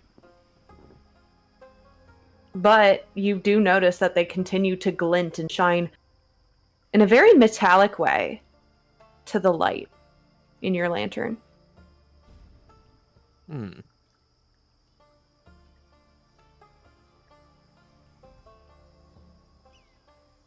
Finn will just rub his hands together and will try to pry them out. Do you have any tools that might help you in your inventory? Let's see. I have ball bearings, a bell, candle, crowbar. Still have the mysterious vial. I have pittons, some rope, a string, a tinderbox, and a water skin. You should have thieves' tools by default as a rogue. Yes, I do. That comes with a crowbar. I have 2 crowbars then. This really is Gary's mod. This really is Gary's mod. Quick, hit it. See if it loses life. I was gonna make the joke earlier that we're being so quiet and making Gmod jokes that I'm fully expecting the iron pipe sound to drop. If only. My thieves' tools have a set of lockpicks, small mirror mounted on a metal handle, set of narrow-bladed scissors, pair of pliers, and that's it. I mean, you could use your choice if you really want to use. I guess we'll use the pliers and the scissors to try to cut these things loose. I wouldn't necessarily say cut them loose. They are embedded in the dirt. But you are able to kind of pry one out, and that's a shard of metal. Am I able to identify if it's like from a piece of armor or from a weapon? Hey, Pile. Huh, yes. That's a shard of a blade. Oh, I can see it from here? I'm assuming Finnegan kind of had up and examining it. There's no mistaking. You know exactly that is a shard of a blade. Pyle will kind of lift her hand and gently wave it. She'll wave her hand at Finn, and she'll kind of whisper talk. That's part of a blade. Alright, so someone was fighting, and something broke. Finn will pocket it, and will try to work towards getting one of the other items. Sure enough, you are able to... and the more that you dig, the more that you piece together... Pyle wasn't off in the almost stumble in saying that it's a sword, but it's not quite like a straight rapier or like a long sword. There's something weird about it. And you're not sure if it's the breakage or what, but it doesn't, if you try to put the pieces that you do have together, which you clearly do not have all of them, but even the little bits that you have don't quite make a straight line. It's in this moment where Oleander, in your nervousness, you notice directly, and I don't know why it wouldn't reveal properly, because like on my end, it shows that there's, for some weird reason, there, fixed. Yes, fix. I don't know why it wouldn't let me, but like right to your side, you see a hilt on the ground. Oh, I think somebody lost their entire weapon, and Ollie will reach down and pick it up like it is disgustingly dirty instead of just probably being naturally dirty. Like just with the forefinger and thumb, and just kind of point it towards either Pyle or Finn. Pyle will lean down to kind of examine it. She works at the forge all the time. Is there any way that she can tell what kind of weapon it was? Go ahead and roll me. I will leave this to your choice. I will permit survival. I will permit a general like knowledge check, but like an intelligence check, but I will allow you to add your proficiency from your background, if that makes sense. Your choice of the two, either survival or intelligence plus proficiency. With advantage, my love. I am not sure what my proficiency would be. Your proficiency should be 3 at this level. Oh, yep, there it is. Because her intelligence is -1. Listen, for the majority of your time in D&D, your proficiency is going to be 3, and if you're lucky and you survive to later levels, you'll get to 4. Most people never get to 5. Let's see. We'll try. Well, fuck it. We'll try the intelligence plus 3. Advantage. 16. I mean, I guess that would be 19. Yep. 19. My love pile. These are you recognize with Finnegan kind of trying to put these pieces together and trying to figure out what kind of blade this is, but really genuinely struggling. And you notice that specific type of hilt and the way that leather is bound and wrapped around it. These are pieces of a scimitar. I guess Ollie will hear it first. Kind of an interested grunt, and she'll reach out and take it, and she'll turn it over in her hands. And this is probably the most like intense that she's really ever looked as she's like examining this thing. She goes, "Oh, okay. This is part of a scimitar." Are they not that common out here? That's a good question. Are they not that common out here, DM? Well, it's not even necessarily that they're not that that you stand that certain, shall we say, classes or certain types of fighters are more likely to use scimitars than others. Fair. Actually, while she's pondering this, can I tell how it was broken? Was it just was it smashed? Does it look like it like hit something? Is it like dinged up, scratched up? It's really fragmented. Like I said before, you don't even have it's very clear that you don't even have all of the pieces here. This was shattered by force. And you don't need to roll to be able to determine that something forcefully shattered. Like, something had enough power to shatter this blade. Okay, so it wasn't... So, okay, so... she'll kind of... Yeah, she'll make that noise. No, not that it's uncommon. It's just, only really a certain class of fighter really uses these. This... looks like whatever... hit it had enough power to shatter it.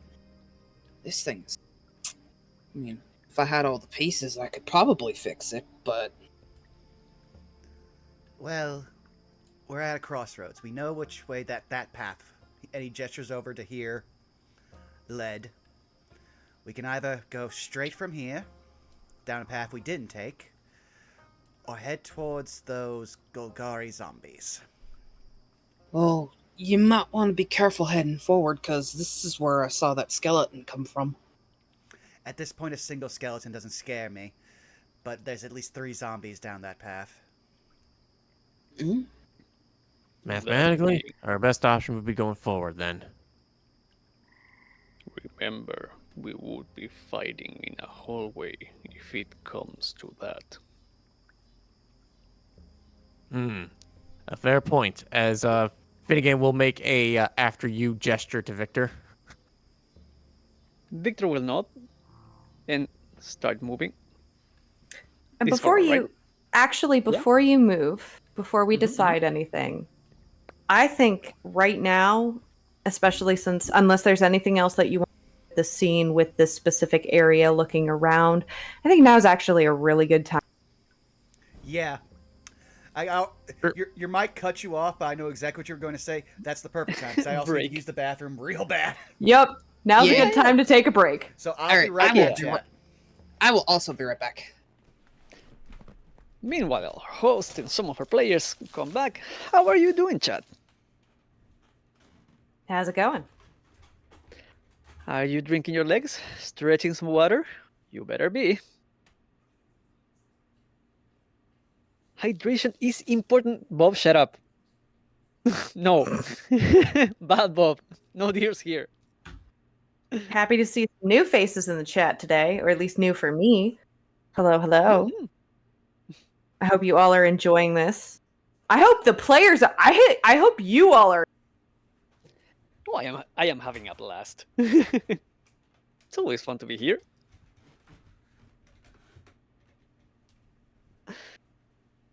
But yeah, no, it's been fun, like messing around in the maze. Looking forward to what we will come across. There's a lot in here. I was fully expecting this would be hard mode where I would have to like hand draw on a piece of paper like, okay, are we following the left wall or the right wall? Listen, it's a challenge, but it's a challenge for different reasons. Oh no. There is a math test ahead. I knew it.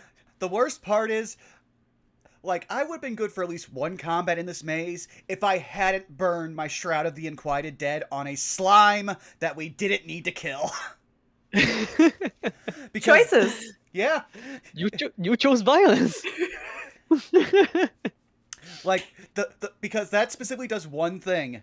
Is the only reason why I have it. It makes it so the necrotic damage from my cantrips, if it hits something with resistance, it ignores it, and at later levels, if something is immune to necrotic damage, it treats it like resistance. But, a lot of zombies and skeletons around. Really wish I had that. Because, I'm a warlock, and without cantrips to hold off on, not bringing a lot to the table, guys. I'm real sorry. Also, Look, Sago, that's your own damn fault. Bobby snitching on you. He don't know shit. I don't know. I'm looking at the chat. I'm gonna BRB real quick. Go right ahead. Actually, I'm Accusations. False Baseless? accusations. Zako, I've had that clip on my main bunch of tabs, and I've just been too lazy to open up Audacity, record it, and then cut it. The audacity of this bitch. Well, I'll be right back. Yeah. Oh, but hey, Chad. Glad to see that you all seem to be really enjoying this as much as we are. Oh, again, I am so glad. Since I've lost the ability to walk and I have to get around on an e-scooter, can't go out for work, can't even the biggest adventure I'm going to have this week is probably sometime tomorrow when I have to take out my trash. Which will be mostly me having to wrestle an e-scooter down 3 steps. Hey, you never know. You could meet a squirrel that could talk. I mean, fair. Though, apparently I'm playing Baldur's as well. Oh, go ahead. But yeah, I'll say this to chat. So apparently I've been playing Baldur's Gate in my free time all wrong because every scroll of Speak with Animal and Speak with Dead I've been selling because I didn't care. And I needed the gold. But I'm told that that's apparently how you turn the game into easy mode. But then again, I'm also playing a Warlock with proficiency in Persuasion, and Shadowheart is stable to my side because she is Guidance Machine and Waifu, so I haven't exactly been playing on super hard mode either. Because with just my proficiency in Persuasion and Guidance, 9 times out of 10, I talk down an encounter. And I love it. They're really fun. Well, Baldur's Gate is literally one of those games that you play to have multiple save files on. Huh. Interesting, Bob. I forget what subclass I picked for her when I leveled her. Oh, wait, so no, she's a... Well, you can probably change her later down the line. I'll have to ask you about the respect idea. But, I currently have her as basically the whatever domain cleric that she starts out at, and also her having spiritual weapon is permanently there. I'm just like, yeah, I'm gonna constantly summon the spear, and it's gonna stab somebody. I wish its initiative was better. Oh, trickery, yeah. I should have known. Well, the reason why I never remember is because I almost never use any of her trickery domain abilities because the turns get chaotic enough as it is. I'm back. Welcome back. We're just talking about Baldur's Gate. Which is good, because I probably didn't want to spoil anything for you, because I'm not sure if you picked that one up yet.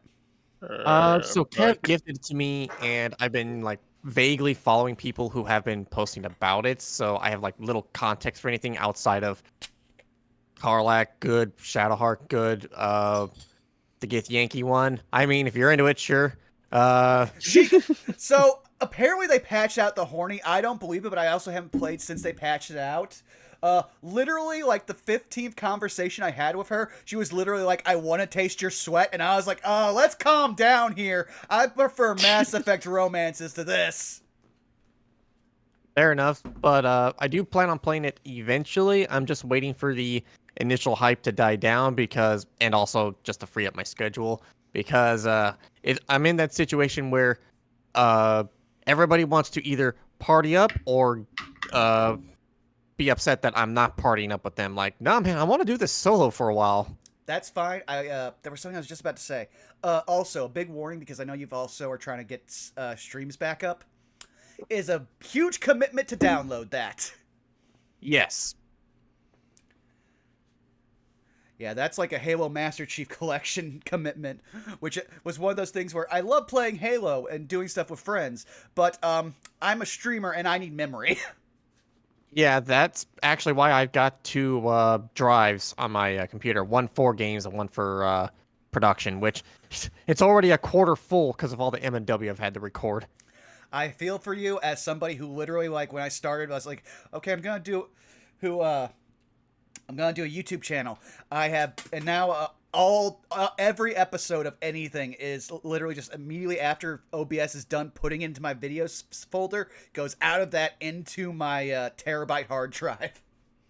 And that's filling up fast because 64 episodes of one D&D stream, 30 plus of another, and then all of these miniseries. And that's not counting any of the gaming content. Which, hey, if you want to come by Monday, this might be the last chance before we have to take a break of us doing Wizard Sibs plays through the RE2 make, because my surgery is the following week on Monday. So no, you are not going to get me high on painkillers trying to do the voice of my D&D character playing a video game. Hmm. Well, also because, think of the added value of that. Well, also, as anyone who goes through a major surgery, I can't be left alone for 24 hours after it. So my mom will literally be sleeping on my couch, and yeah, like the big thing is that the second to last time I had a major surgery, I had my undiagnosed problems with sleep paralysis and night terrors.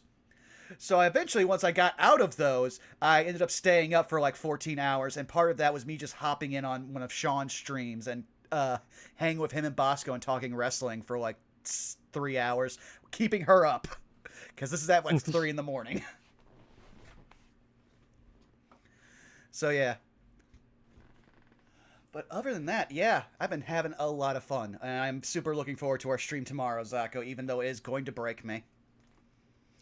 Like, listen, just promise me you'll wait at least until the half-hour mark before drinking, because you drank on the third goddamn line. Oh, dude, what was the third line? I remember because I was just like, no, not doing this. No, you broke because it was the freaking quiz show. Oh yeah, it literally cold opens to a quiz show, and you are a different person than the person from the last game. Your boss is there. A bunch of people from the last game are there. Actually, no, I forgot. The only person you can see is the boss, and everyone else are blue mannequins. To be fair, like, out of all of the ways you can open a sequel, that's not a bad one. No, you want to know the best? Does the last game matter? No, but we will quiz you on it anyway. I just want to say I love the balls of the big reveal about protagonist of that game that is super hyped up, but we're just going to reuse an old model from the first game and not explain it except in one throwaway piece of dialogue. Because they're wanting to be like, you don't have to play the first game to get the second one. What are you talking about? The story was the entire point of the last game. Yeah, and you don't need the story. Oh, Lord. Ugh, I haven't heard. Sorry. Oh, you're Welcome fine. back. Sorry, I had to wrestle with my fucking Pop-Tart box. Oh, yeah, that's Oh, fine. that's a mood. Oh, you just remind me I still got a box of, like, my preferred, like, heathen kind of Pop-Tarts. Oh yeah? What is your heathen Pop-Tart? Unfrosted strawberry. No, That's not that bad. respectable. As I've gotten older, I've learned to appreciate the strawberry and the brown sugar cinnamon. Fair. But Mm. Can I ask? Can I ask a really quick controversial question? Go right Huh. ahead. Why? Pop Tart or toaster strudel? Pop-Tart. I always had Pop-Tart because I never... we were too poor for toaster strudel. Yeah, I never had toaster strudels growing up, mainly because they required the what was it, the toaster to use, and my parents didn't trust me with it. Valid. I feel like there's a story there. I well, I don't know if it'll come across in the mic, but let me see if I can do this. I'll up my gain. Hopefully, y'all be able to hear this. Ugh. Did you hear that? Like, I did. yep. That was that is my skull. Oh. I was very Oh. accident prone, and my head sounds very hollow when I knock it. So they had reason not to leave me alone with an electronic device that could burn me if I stick my fingers in it. Fair enough. Also, seeing a lot of Pop-Tart in the chat, but I will say, my parents never let me try toaster strudels because they knew me as a child. I would literally just take the icing packet and mainline it into my mouth. Just cut the end off. They knew their boy. Yeah, we See, actually... thank you, Shadow Dancer Bob. Uh-oh, what did Bob say? He said he preferred the pizza toaster strudel. There's a pizza one? I Yes. didn't even know that Ooh. existed. Damn, I didn't know they existed either. Listen. When I was in school, toaster strudels helped guarantee that I would eat in the morning. Because they were easy and they were painless. Imagine how I feel. My default breakfast for the last, like, 14 years is typically been something with caffeine and cigarettes. And I'm down to 6 cigarettes a day, and I have to get down to lower before the 18th. So I'm just like, Anyway. the worst part, all the gum that I've had for try to help with minor oral fixations is at my work. Oh no. Yeah, I need to, like, ask my mom if she can pick up some more of it tomorrow when I'm thinking about it. But I think we have everybody back. Yeah.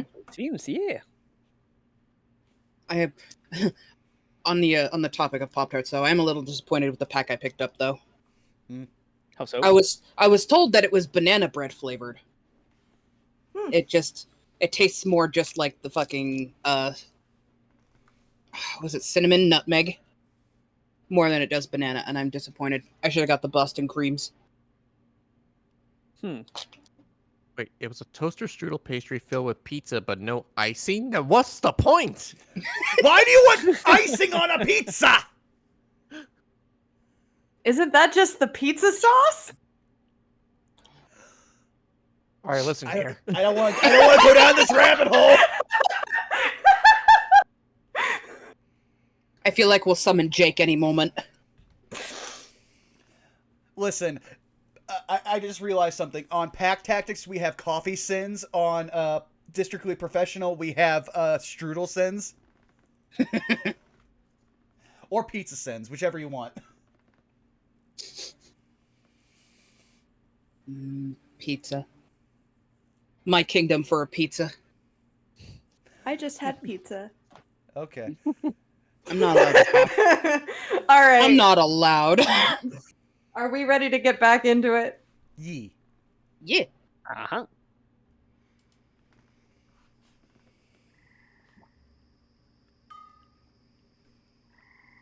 So, we return. You all found scimitar pieces embedded in the ground. Before, Victor, you said that you were going to continue taking the front. As you do, you notice from leaving your position, a vine almost tried to reach out for one of your mandibles before you stepped out of its way. Victor will look at it, but like, The second I Nope. heard that, all I thought was the second I heard that, all I thought of, let me touch your skin. Mine was the exact opposite. I heard no touchy. Victor will not make any like big gesture, but it's like, we'll move away. He knows it's like this place and like not really worth picking up a fight with a bramble. And so you continue. Also, I think our marching order now is Victor, Finn, Ollie, and Pyle. Yep. Pyle will bring up the back. We need the Since heavy we're hitters in the walking- front and the back. Since we're walking in the direction we last saw the skeleton, Victor will have the shield in his other hand. Good. Smart. And we start moving. Whoa! Oh no, Victor's got the zoomies. Just- Is it 3 a.m.? Just to save time. Just to save How long have we time. been down here?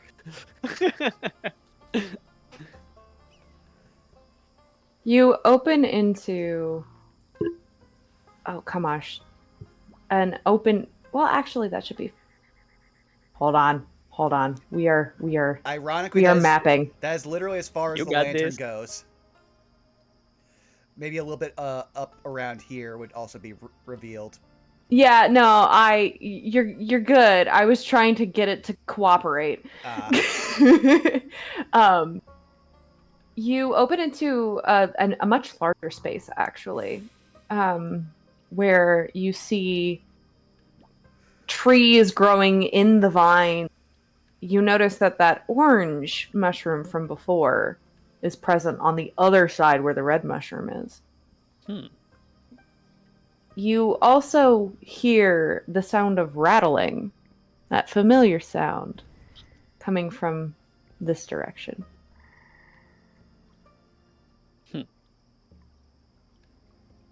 This seems to be an open path too. It is, correct.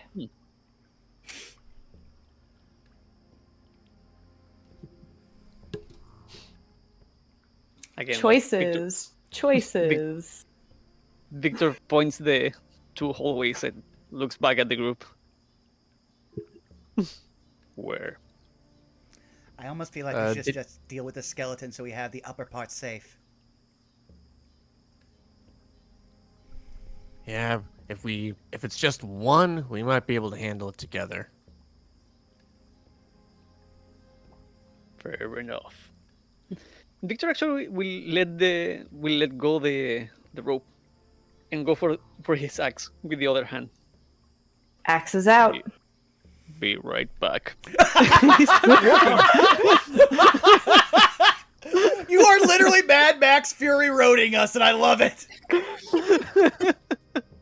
Let him Oh. solo it. No, wait. Let him cook.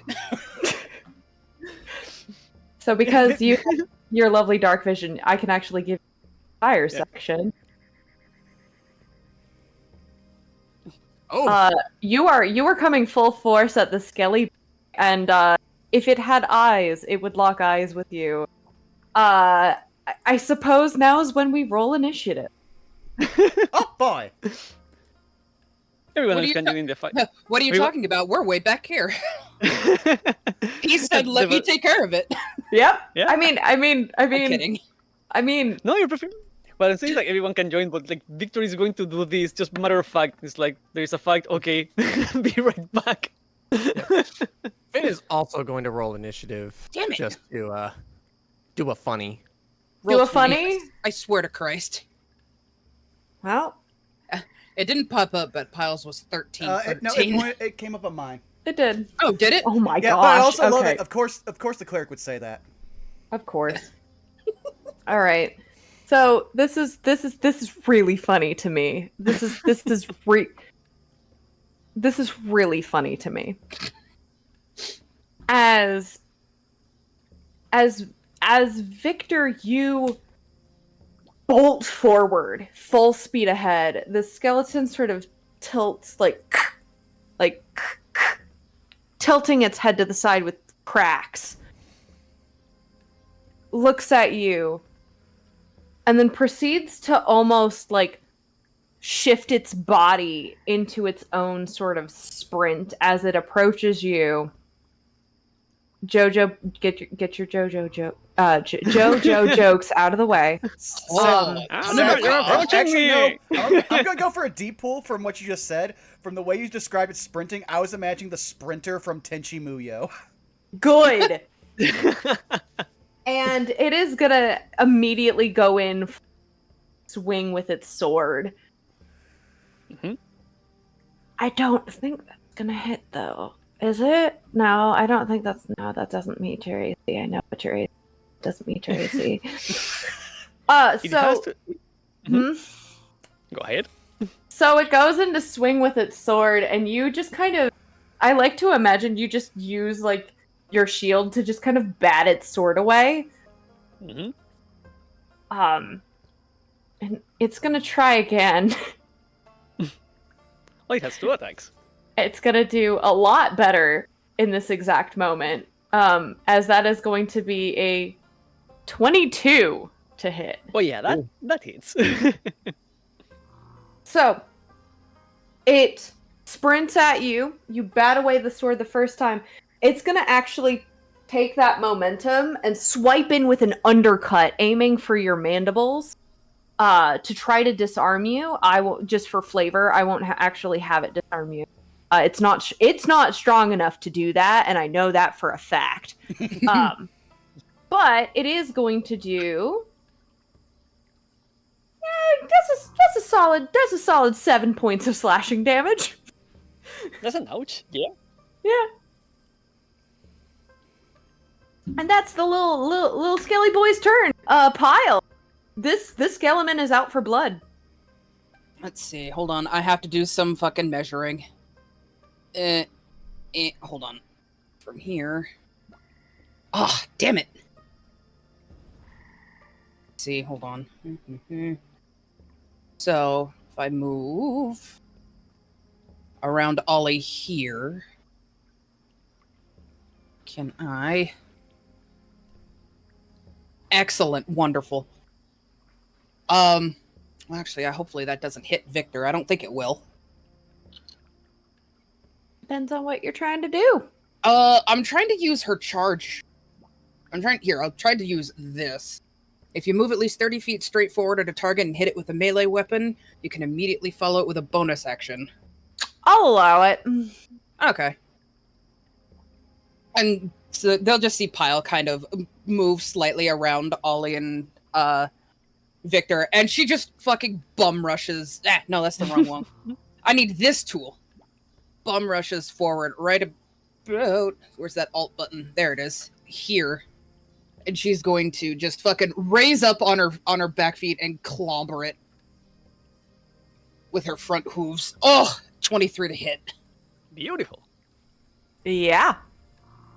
Let's see. I think it's this one, which would be 7 bludgeoning damage. Describe for me what it looks like as you do 7 bludgeoning damage. Pyle is a big girl. Mm-hmm. She's a heavy girl. Mm-hmm. And she charges forward with, like, the ferocity of what you would expect from a smaller horse. But as soon as she is at, like, Victor's side, her fucking front hooves come up and just straight down, boom! Straight to the shoulder, straight to the head, and just try to bring it down with the full weight of her body. So, you don't, unfortunately, manage to bring it down or make it but I will say, narratively, you manage to solidly break through, I would say probably one of its like shoulder bones or rib bones. Like solid crack. It's still up, it's still moving, but that's a solid crack. Let's see. Find something that's a bonus action.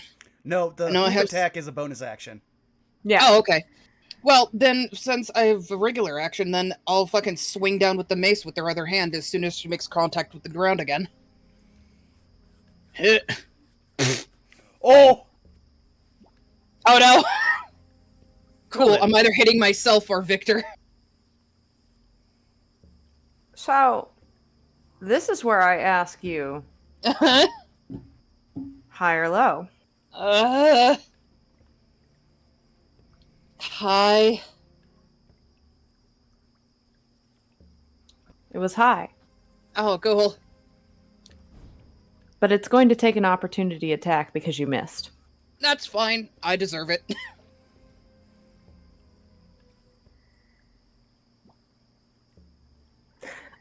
Okay, I want to describe this for you. Okay. As you go in, describe your fail for me. What does it look like for you?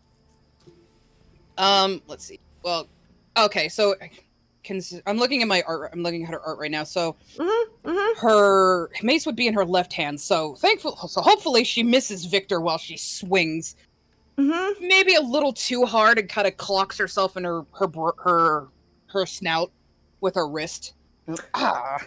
As you move swinging in that direction, it also tries to swing at you, but manages to miss you because you hit yourself, narratively speaking.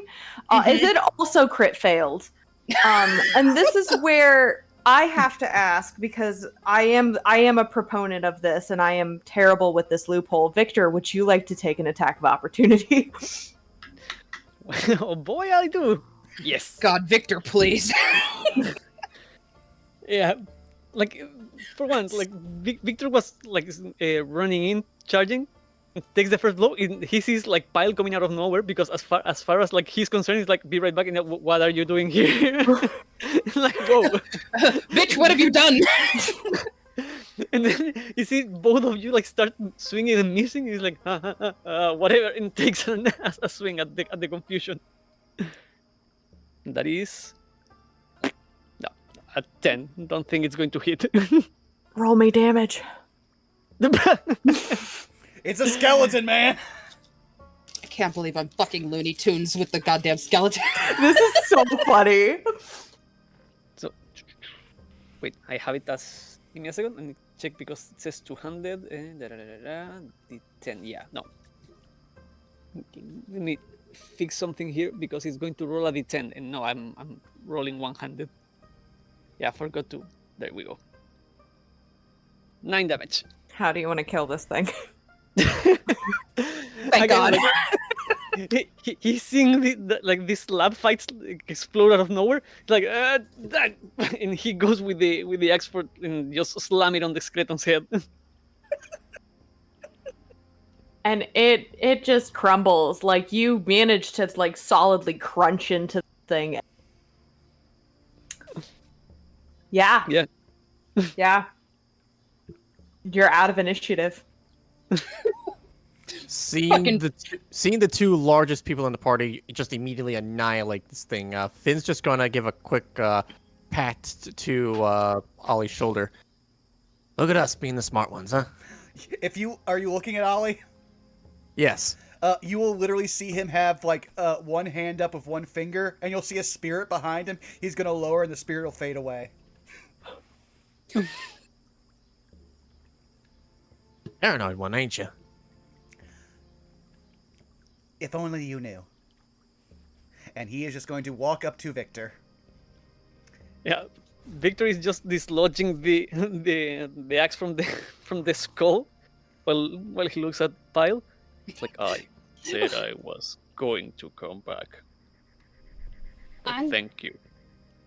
A Pyle is like rubbing the bridge of her nose, and you're thank God it's dark, and she just like there's not like a small tear in the corner of her. No, of course, yeah, we're a team. Your herd is supposed to back up the herd. Meanwhile, she nods. She nods, straightening up and doing like a quick shifty eye. Meanwhile, all you hear is you'll hear Ollie just like pat on the back of your like cloak. We all know death is the high cost of living. Again, Victor will flinch at that. No touching. Yeah. Well, like you touch him in the back, and he's already like half turning back with the axe in hand. It's like, huh? you're gonna see a ghost like fly around Victor, around his mandibles where he took damage, and you're going to start to see them mend as I use debt forgiveness, which is my funny way of saying, haha, I have cure wounds. Victor will rub himself. It's like, thank you. No problem. You're probably the only person who understands me the most here. All right, people. Victor doesn't know how to process that. Yeah, Finn looks offended hearing that. Like, oh, I thought I knew everyone here. Pyle will lightly cant her head a little bit. Look at us. We're all getting to be real good friends. Dead silent. Oh. Listen. Pyle can see that she did get a yes or a no. That's up to her. I don't know. Did I get a yes or a no? You get a reassuring Peter Falk smile out of Finnegan. Again, Victor is just looking with his one expression. It's like, what's going on in here? And meanwhile, Ollie's looking down this tunnel. Pyle will do that sort of. She'll notice a smile from Finnegan, and he'll see her kind of brighten up a bit. And when she looks at Victor and Ollie, she'll kind of do that really awkward thumbs up. Good talk. Victor will do a thumbs up. Does he have thumbs? He has thumbs. Okay, good. He has two, but not any more than that. Pyle internally. 2 down, 1 to go. So, are we to keep moving? Well, the path goes 2 different ways. That one walls off, so it might lead away from the zombies. That one, he points over here. Your guess is as good as mine. Seeing how many flowers we have encountered so far, could I roll anything to determine a pattern with the way they're placed or arranged, or possibly the way they look? Because now that we're seeing a repetition going with them. I mean, first off, they are mushrooms. Mushrooms. Sorry. Yes. Very, very, very necessary distinction. They are mushrooms. Interestingly enough, though, you do notice and all I will tell you as the DM is that there are different colors. They are also varying in size. Like, we can tell because unless like it's just aesthetic and not like. Oh no, they are different sizes. I'm glad you pointed that out. Yes, they are different sizes, and they're different shapes and different colors. Like I said, the purple and blue ones that you bypassed have more like of a wizard hat shape for their cap. The red ones are completely flat topped. They almost look like a pancake, really. And the orange ones kind of almost look like if a mushroom could look like a sunflower. And they have more. I should also note that the orange ones have more of a shelf sort of vibe to them, in the way that multiple will grow out of one stalk.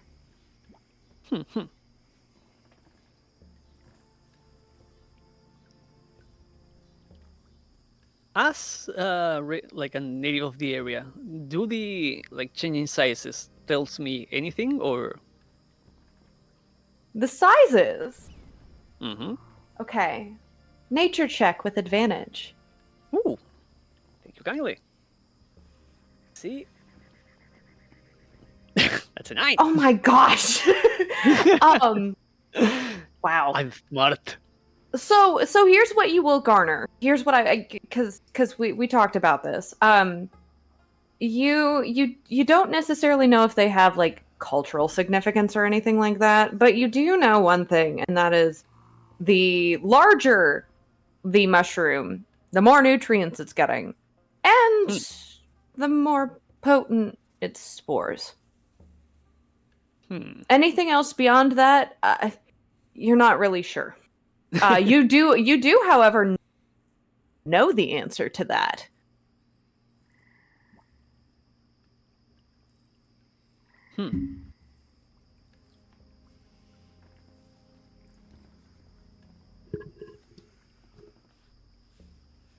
Well,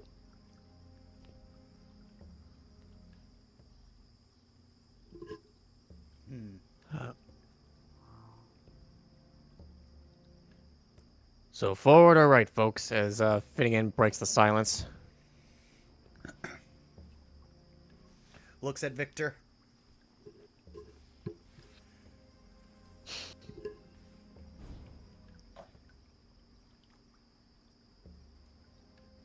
Pyle also looks at Victor. Victor looks at himself now. We Himself looks back. very insightful. We have cleared the road. We might as well go forward. All right. Lead All right. the way. And we'll proceed on. Pyle Start will moving. offer. Pyle will offer Victor the end of the rope that he dropped. Yeah, he will nod and pick it back up. And she'll wait for the other two to walk past her and take up the rear once more. Whee! Meow! You notice as you pass that tree, hugging the wall as you do, that the tree is very spiny. Got thorns. And I would like you, as you zoom past Victor, to make me a dexterity saving throw. Me? Okay. And you too! I saw that movement! You too, Finnegan! Oh, that's a 1! I'm gonna be very strategic and move up here. Uh-oh, that's a tan. My character hasn't seen anything, so he's just right behind them, but probably not in danger. So, Finnegan, you watch this happen to Victor. This is what makes the most sense. And you manage to dodge out of the way before anything happens. Victor, as you try to dart past, the trees kind of almost whip out at you, scratching you for a total of 6 points of piercing damage. Yeah. Victor was certainly "Argh."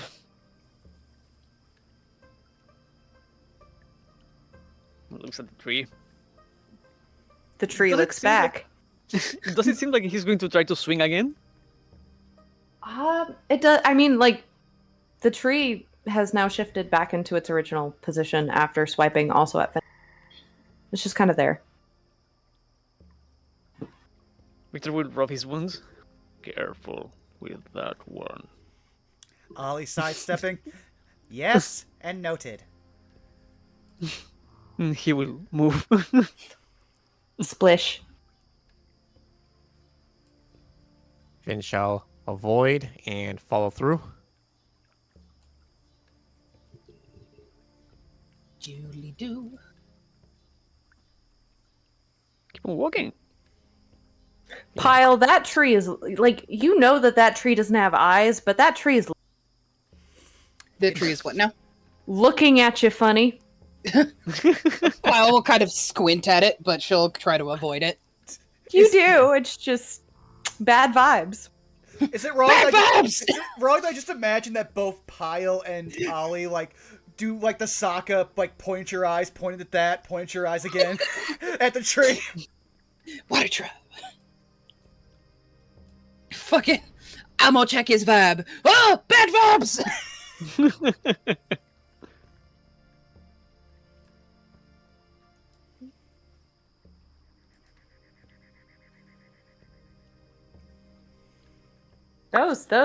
Those vines right there are also Which ones? the ones that are right next to you. Oh no. Do I have to roll again? No, but they are doing a little bit of a wiggle. You notice, and I think it's fair to say, like, you're like, I'm gonna stay over here. Yeah.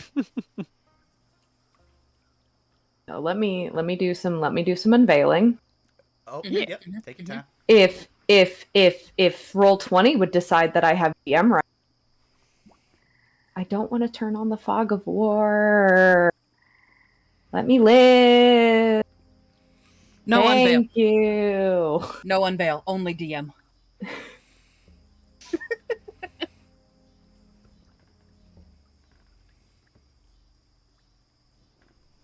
Also, let me just adjust the map for everybody on stream. Oh, no, that's cutting everything off. There we go, got everybody. We can't cut off Pile. You don't lose your Pile privileges, chat.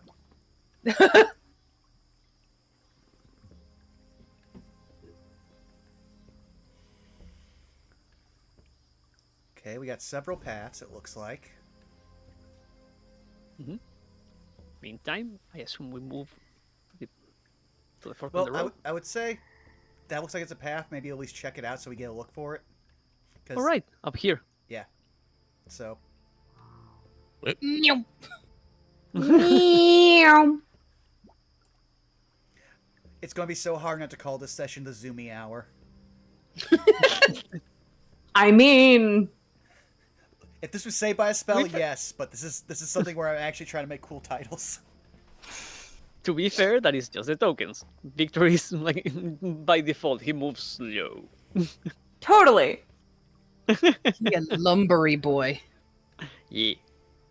Yeah, but you also have a huge gate.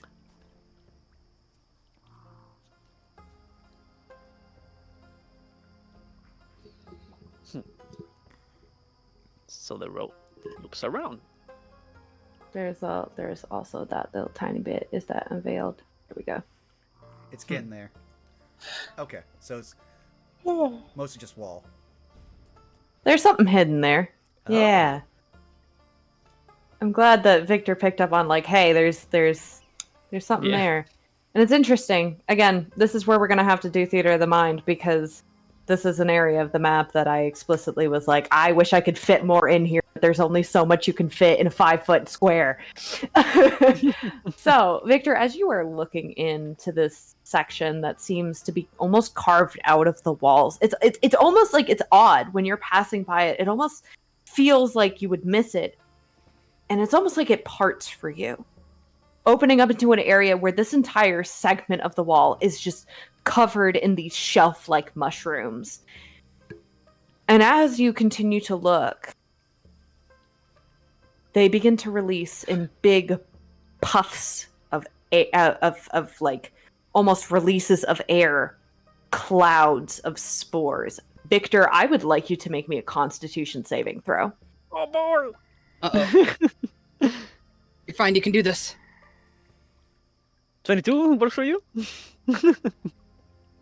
You've heard about this.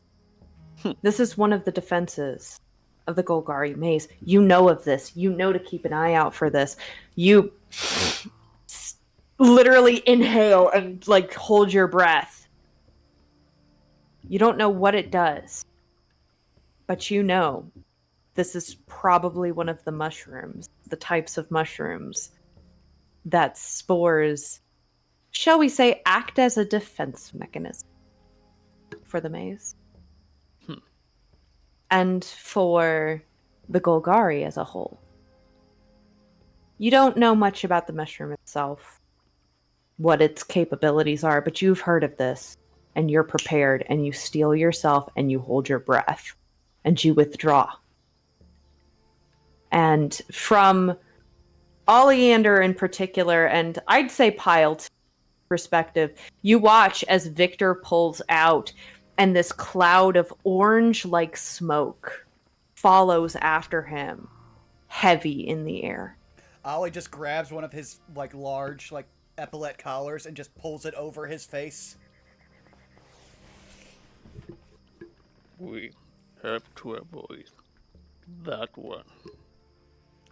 Avoid the sunflowers, got it. Minigame will reach his hand up and plug his nostrils. Can do. Pyle will kind of. Oh, sorry. Go ahead. No, I was literally just gonna say I love the commitment. Pyle will pull the thing off, the wrap off of her head, and use it to cover her nose and mouth, giving this particular fucking mushroom the kind of the side eye. Yeah. Actually, Victor points at the mushroom, and the closer we get to a cluster, the bigger they will be. Good to know. So, if I'm going to go off of what we've seen color-wise, purple is the most dangerous. Red leads to enemies.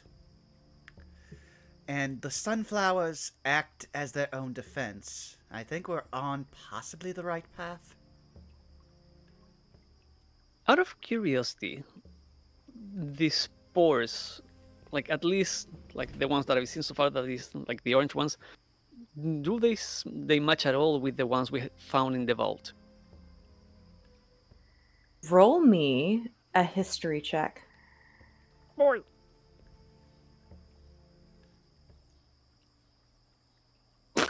That's a 4.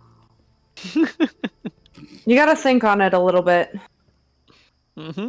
You gotta... the gears, they're turning. You gotta think on this a little bit more. Maybe the answer will come to you. Maybe you need more information. Maybe it'll come to you. Also, I feel so bad we're forcing all the skill rolls onto the fighter. I mean, he's the one guiding he's the tour guide. Fair And enough. over on the left, you'll see a piranha plant currently eating somebody. I do not get paid enough. You're working for This the is stupid. I want to go home. I was no like if Ollie had heard Victor say that, he'd be like, "You're working for the Azov. You're lucky you're getting paid at all." But yeah, if you want to start leading us down the next path, Citric. Yeah. That'll do. And Paid. I'm just happy to be here. yeah, Victor will get to the hallway, like look at Finn, because I doubt I can. Yeah. It's like, Excuse me, pardon me, excuse me, pardon me. Let me squeeze right past you. Oh, here is the ope. Oh, Just fucking takes a page out of Pyle's book and just scoops him up by the armpits, moves him. again, Victor is as wide as a two-door refrigerator. Like, the man takes space. He starts moving. This time around, like, he's kind of getting the feel that I should not be dragging people with the rope, so he's taking his time and waiting for everyone.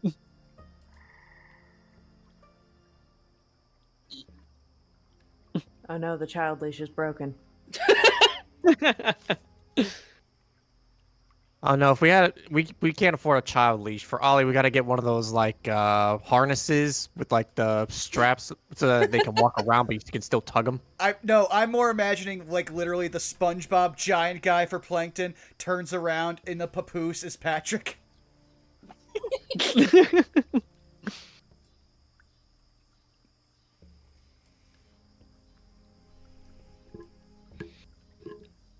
From here, I can see the mushrooms here, right? Yep. And the ones over there too. Yep. Yep.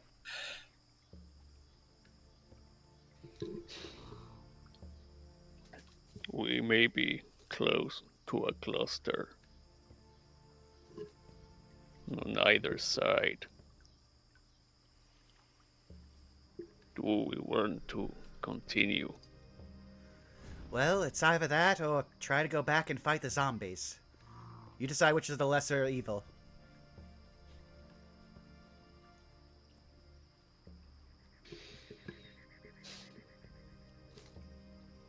The mushrooms are a form of defense, but they might as well be a way to cut us from the exit.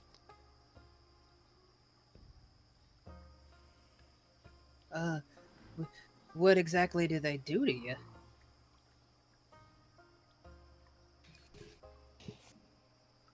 I am not sure, but I will not trying to find out. Give me a minute. Victor will, like, again, deep inhale and like check this area. Zoom. Meow. I accidentally did a zoom. I couldn't control my token for a second. I need to do something really quickly. Oh no! Yeah. Oh no! Yeah. You don't have to. Yes, I do. Suddenly, Last of Us music starts playing. That'll suffice if I need it. Don't worry. It's fine. That's a threat. So, Victor, it's interesting because right as soon as you get close enough and you start noticing the movement in the vines, there's another puff of spores. And I would like you to make me another Constitution saving throw. While that's happening, Oh no! I need all three of my others, Oh, Oleander, Finnegan, and Pyle, to roll me dexterity saving throws. Oh, no. Okay. Just out of curiosity, since I came here prepared, like I take a deep inhale to not breathe in these spores. Oh, I do with advantage. I will permit advantage yeah, that's a for 12. you. that's a 3. Oh, that's a 23. Oh, that's good. Unfortunately, Ollie, roll a dex save. Okay. Sorry, I had to step away for a quick second. Okay. you're fine. Dex save, my love. Dex save, my dear. With all of the pet names possible in the most. Yeah, I was about to say, like, that's never been a part of our friendship, so I'm already very, very scared. I told you this was a threat. Uh-huh. And I know I believe he's still in the chat. There's actually a friend of mine that's in the chat that knows that when I take, he's a player of mine for my homebrew game, and he knows that when I take that tone, that means that something's gonna happen. This is lovely.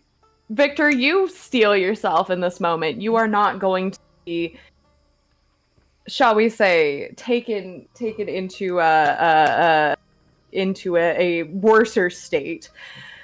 Pile. Uh-huh. You didn't Hi, yes. you did not know that plants had the capacity, strength, to literally move a horse as you are shunted across the wall Oh, cool. and thrown literally into the middle of this pit. Oh, Whoa. fuck. So is Finnegan shortly afterward, thrown into the middle of this pit as all of these vines from the walls splurge out and begin to try to take hold of you and throw you inside where there is a bunch of spores. And now you notice as this spore in the back releases a giant puff of orange and brown spores, and I need both of you to make me a Constitution saving throw. Cool. I love it. Oh no! Constitution. I'm sorry. 18, okay. Oh, fuck. 3. Pile, my sweet, my love, why can't you roll like your sisters? Finnegan, you are like, ah, shit, ah, fuck, and you, like, take a deep breath. And Pyle, as if you're about to say something, you take a big whiff of air. Uh-huh. Uh-huh. So, can I attempt to do something that probably isn't going to work, but it's going to be in character? Sure. Seeing all these things jump to life and start attacking his group, Finn is going to just literally, you see a swarm of spirits fly around him and an energy coalesce in his palm, and he is just going to shout, "Enough!" and jab his hand into the thorns as I cast Foreclosure. Let me just do the first level version of this. Let's see here. Ooh. I assume a 20 hits a wall. Mm-hmm. 17 I like necrotic damage. I didn't roll stats for the fucking wall. Hang on.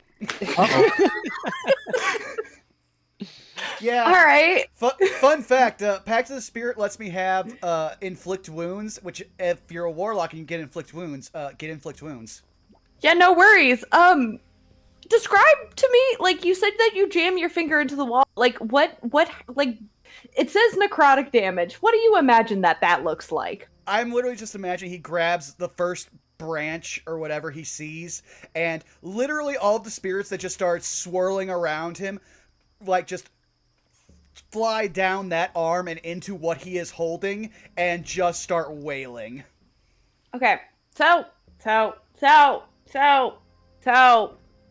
Mm-hmm. I can't physically change this on the map. That's So you're gonna have to bear with me.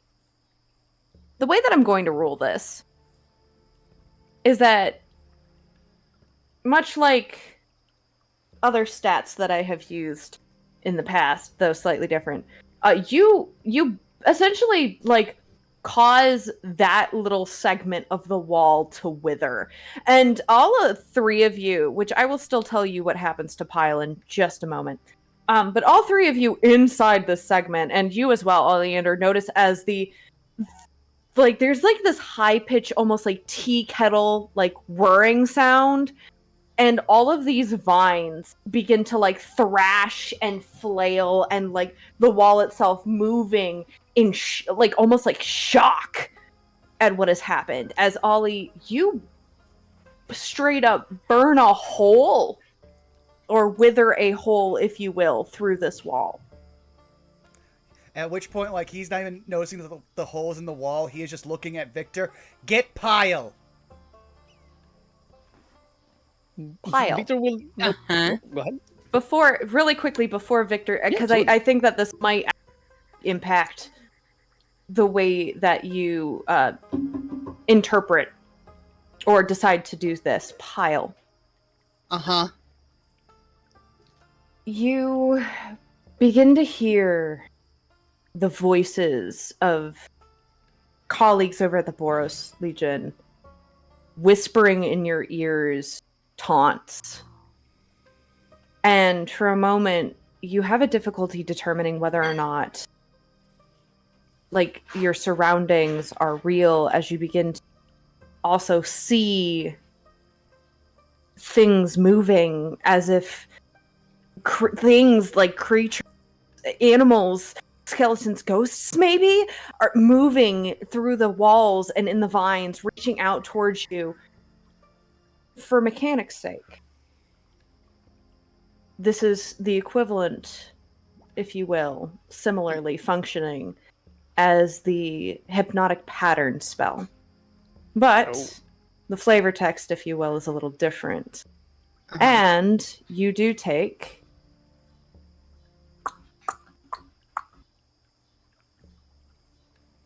Oh, you're very lucky. Uh-huh. You're very, very lucky. Oh. 8 points of psychic damage. Oh, cool. I love that for me.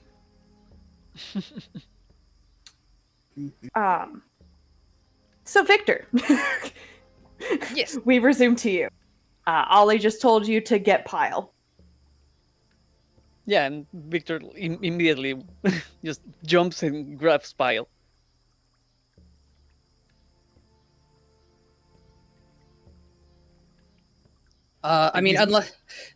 Do I recognize that that's Victor, or? You don't recognize that that's Victor. As far as you're aware, that's a big, scary, undead skeleton monster. Oh no. Oh no. Hold on. I have to look up what hypnotic pattern does. I was about to read it for you. Okay. So essentially, like, I'm more basing You cut out there. basing it on mechanics rather than flavor text, which is that On a failed save, the creature becomes charmed for duration while by the spell. It's not a spell, but by charmed by the spell, the creature is incapacitated and has a speed of 0. The effect ends if the creature takes any damage or if someone else uses an action to shake the creature out of a stupor. I will say this. Mhm. I've told you mechanically how it works so that you understand it. However, Victor, in order to determine how to get her out of the stupor, same with you, Finnegan, being right there, you will probably need to roll, I would say, a nature check or a. And I will also note the fact that the DC on this is not going to be lower, if that makes sense. I shall still do nature since I have a higher bonus in that. Oh no! Going with nature as well. And that's a 10. Not good. I mean, you don't necessarily know exactly what pile at this moment, but you do know that there are ways for you to either, you know what, if someone is there, you can just simply drag them. If you need to drag them, you can try. You can always try, smacking someone around to see if they'll wake up. But you can't really determine exactly what this is in character. But yeah, What Victor will try to do again, like since he cannot like pinpoint exactly what is the course, like the recommended course of action, he will just try to lift Pyle and take her out of the area. let's go athletics check. Yeah, like picking up a horse. So I will say this because obviously she doesn't see this as Victor.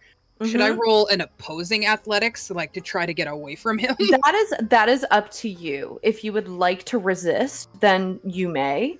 Do I want to resist? Absolutely not. But would Pyle resist? Because Well, this look, isn't here's- somebody she's met. Here's a better question: does Pyle think a skeleton could like deadlift her? Yeah, that's a good. That is a good question. Do you a skeleton can deadlift you? You said it was a giant zombie skeleton, so Uh-huh. Possibly. So she might try to either. I don't want to hit Victor. I really don't. But in character, in Pyle's head, this is an enemy coming at her. She's probably going to lash out at him. Yeah. So I'm sorry. I'm sorry. Yeah, no. As soon as he tries to like pick her up, she's gonna probably lash out with her at him. She'll just make like this really ugly, almost animalistic noise, and she just she'll dash out at him. And I'm sorry, Citric. No, you're perfectly fine. No, I hope this. Oh fuck! Oh! That's not right. Oh boy. Yeah, that hits. I'm so sorry. 11.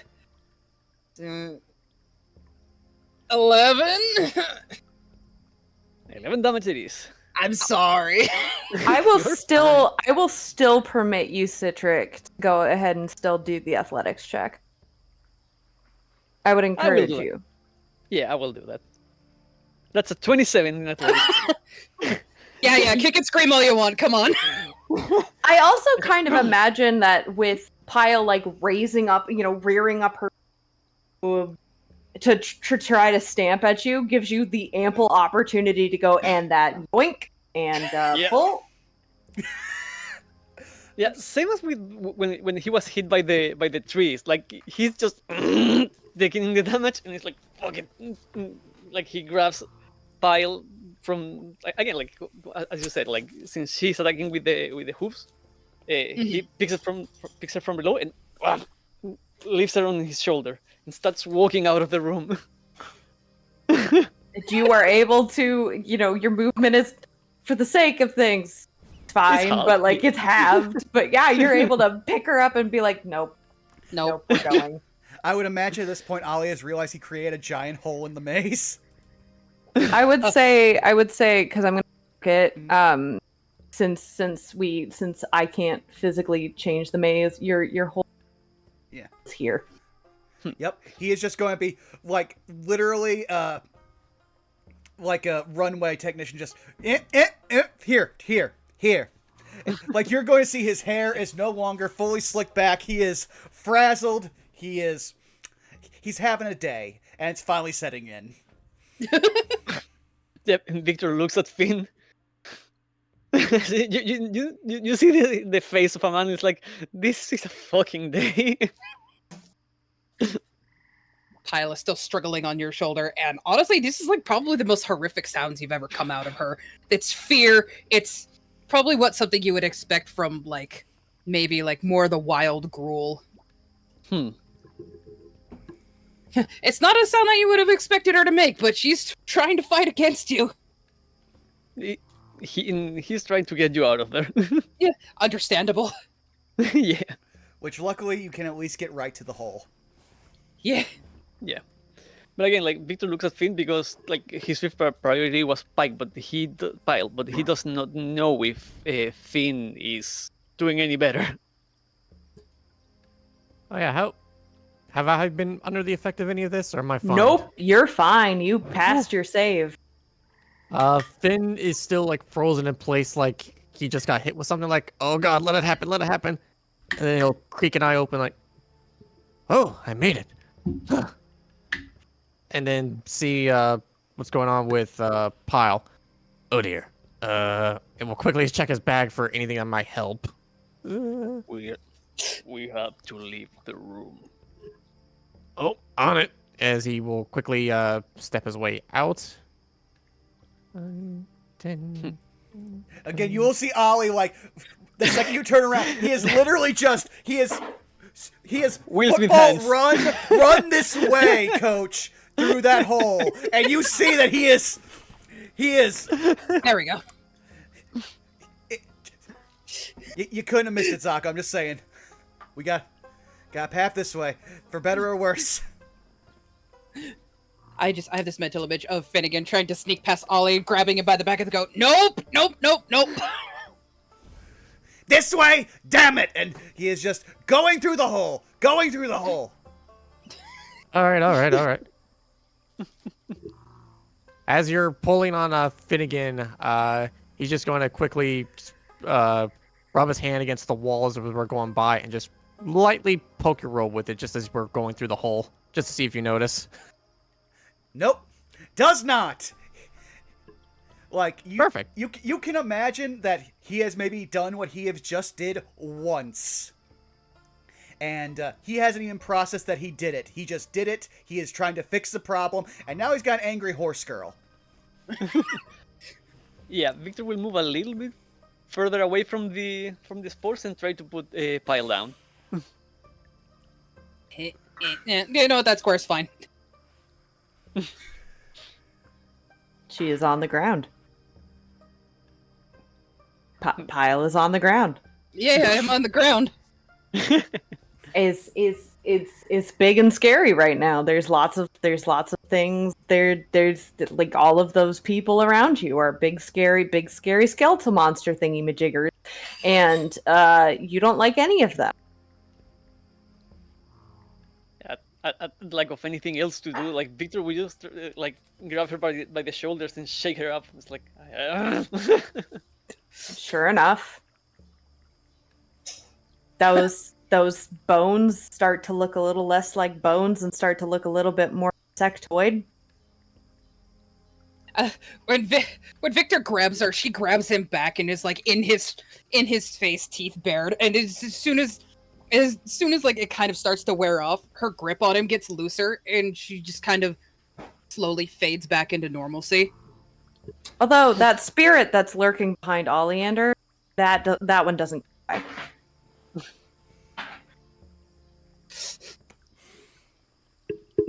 Wait, so she sees more behind Oleander, or is it just Victor who's like No, this is me flavor texting the fact that there's usually some type of spirit hanging around Oleander. Yep. One that doesn't go away. This one, since I have the Zealot, looks very much like... imagine like one of those Catholic priests that aren't the Pope, but they are in one of those really big and really old, like, Italian churches. And he's probably smiling at what Ollie just did. While Ollie is just like hunched over, shoulders like pumping up and down, just like, okay, what's next? As Pyle kind of comes back to normalcy and she sees that it's Victor, and her whole body will kind of loosen up, and she looks like how she's like gripping him, and she very like she's shocked at herself, goes, huh, and pulls her hands away. Oh, I'm sorry. I'm sorry, Vic. Victor will slowly let go. You are perfectly fine. I made a bad call. Shouldn't have gone that way. No, I it's am sorry. no. I'm. And she'll kind of rub her face, and she'll look back at Ollie and Finnegan, and she'll see the ghost, and she'll go, "Does Ollie have a new friend?" And she says, closing her eyes and lowering her head a little bit, and pointing. Victor looks back. Probably he hasn't even noticed the ghost yet. I'll say they flicker in and out. Like this one is very, very. If you guys could talk to the ghost, you probably would find out he has some views, but he's excited. Look at the chaos. Saris knows about the family background and they can play with it, but I'm just not going to make any executive decisions. I'm just going to say, old style priest makes things look a little awkward, but Ollie's just like, all right, well, Rasputin have an ass. you know what? Yes. Yeah. But does Victor look damaged at all? You got a good hoof print in him shoulder. Pyle looks very noticeably misty-eyed as she just goes, "Oh heck, I'm sorry, Victor." And she'll put her hand on him, and I will do one of these for him. No. Her handle glow, like it'll go from like kind of a fiery orange into a blue, and then it'll just kind of sink into his cloak and into his carapace as his body kind of repairs. I'm sorry. I don't know what that was. I wasn't in my right mind at all. You are fine. It was my fault. I apologize. Well, we can apologize in circles. We'll just call it square, huh? And she'll keep her hand on his shoulder and give him a more friendly jostle. Victor will not. Basically, a no harm, no foul kind of smile on her face, and she'll look back at Ollie and Finn and go, "Are you two okay? Did I?" You're just gonna. She'll make two gesture with both of her hands. You'll see Ollie just run a hand through his hair, try to compose himself, just go, I am fine, but we are also now in the section with the zombies. So, weapons out? He's just going to look to everyone, just be like, please listen. Oh, yeah. Yeah, no, it's fine. She'll visibly shake herself out, and her hair, since she's not wearing her headband anymore, her kerchief anymore, her hair kind of poofs out a little bit more. In all honesty, it's probably frizzing because we got a lot of humidity here. Oh yeah, she's got like the very textured curls, so it just. Speaking of, Oh no, Finnegan, Oh no. Pyle, Uh-huh. you've noticed that the fog has started to roll in. Like actual fog, not pollen, has begun to roll in. Uh-oh. Finnegan will look around and address it. Don't know if anyone else has noticed, but it looks like the fog is kicking up. Oh yeah, it. Uh-oh. And she'll lift up one of her front hooves as if, ew, it's gonna touch me.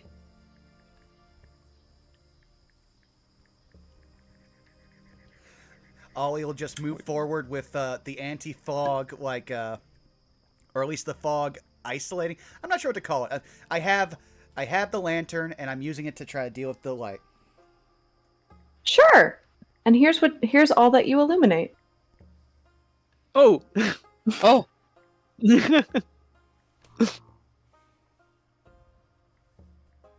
Well then.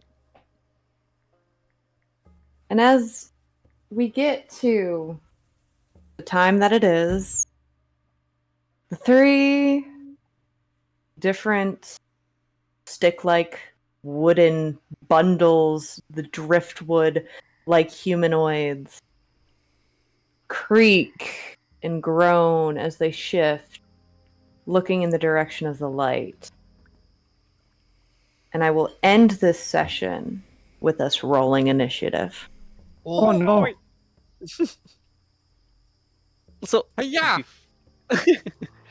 so before Oh. we forget, Wanda, you need to roll the You do need to roll the health juice. health, please.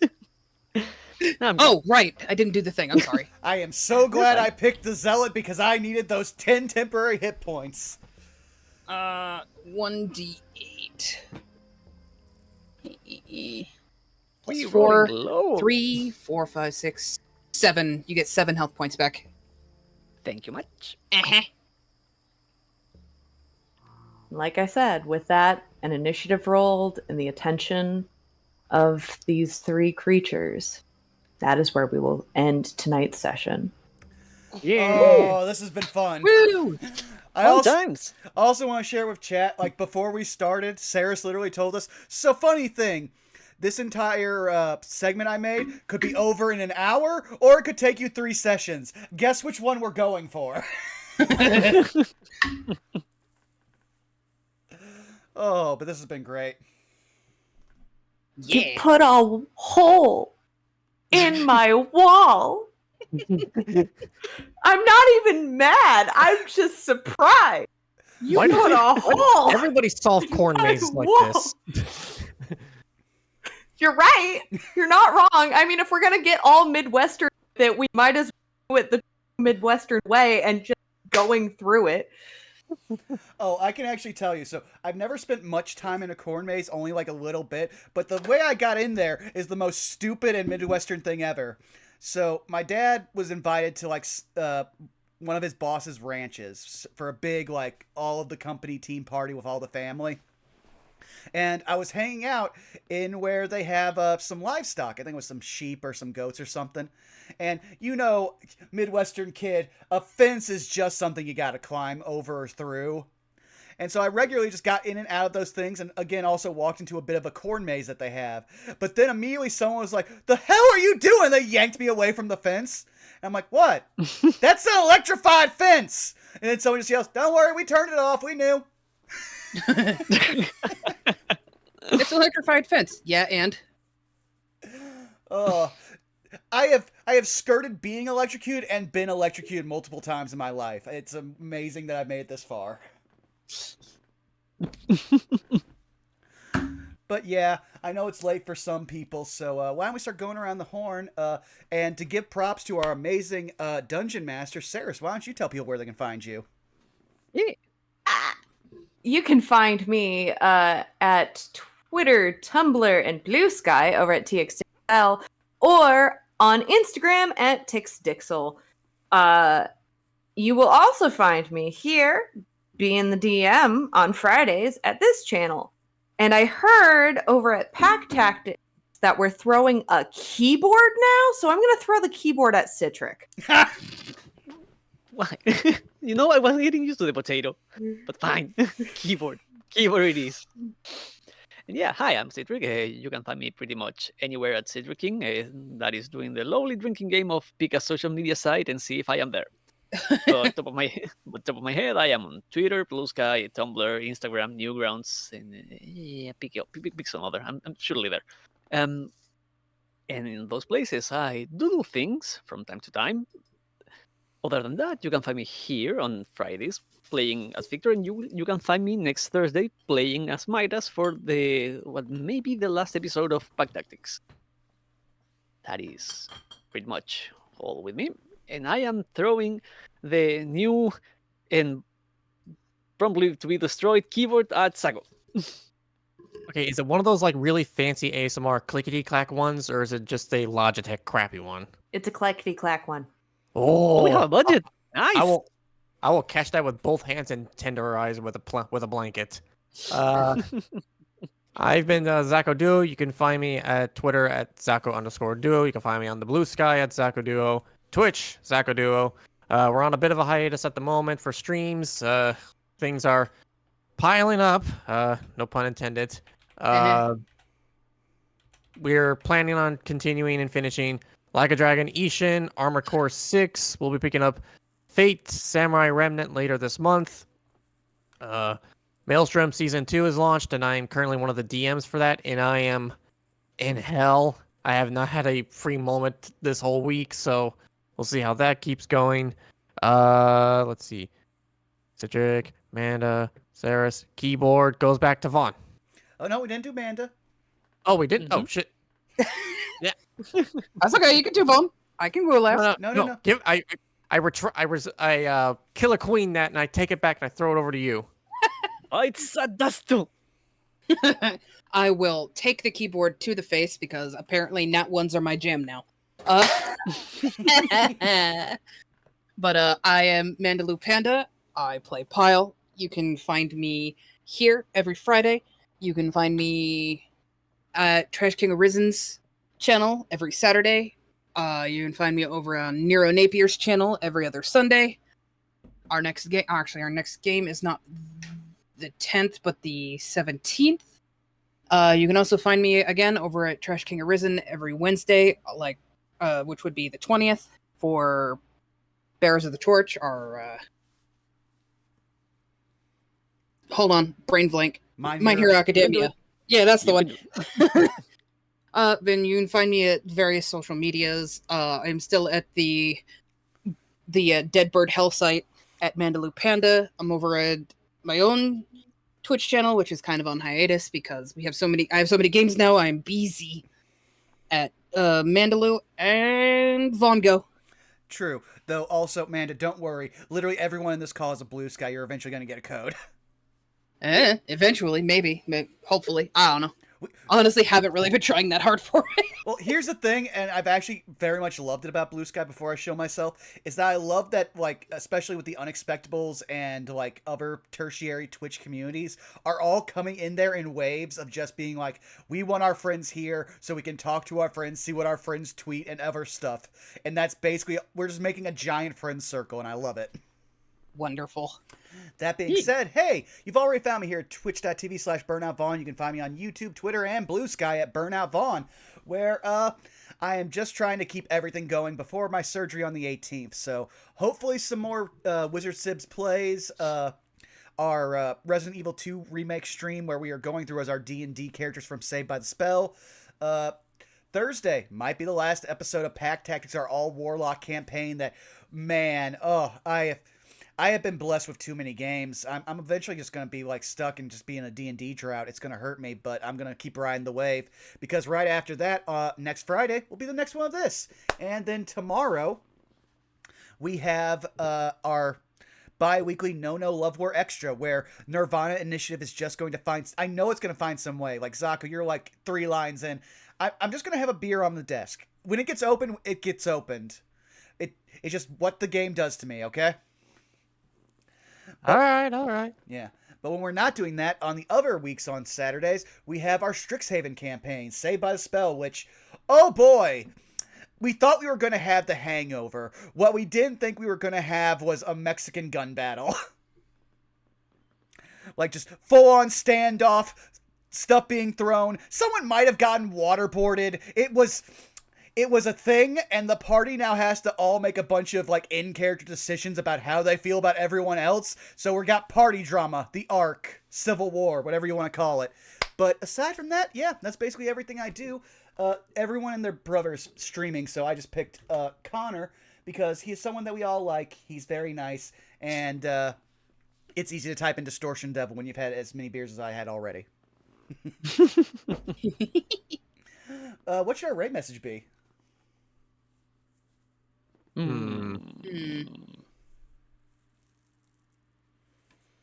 Amazing. Yes. Perfect. All right, chat. Amazing. Do it for the vine. Yep. We will see you all next week. Thank you. We love you. Bye-bye. Why? Bye.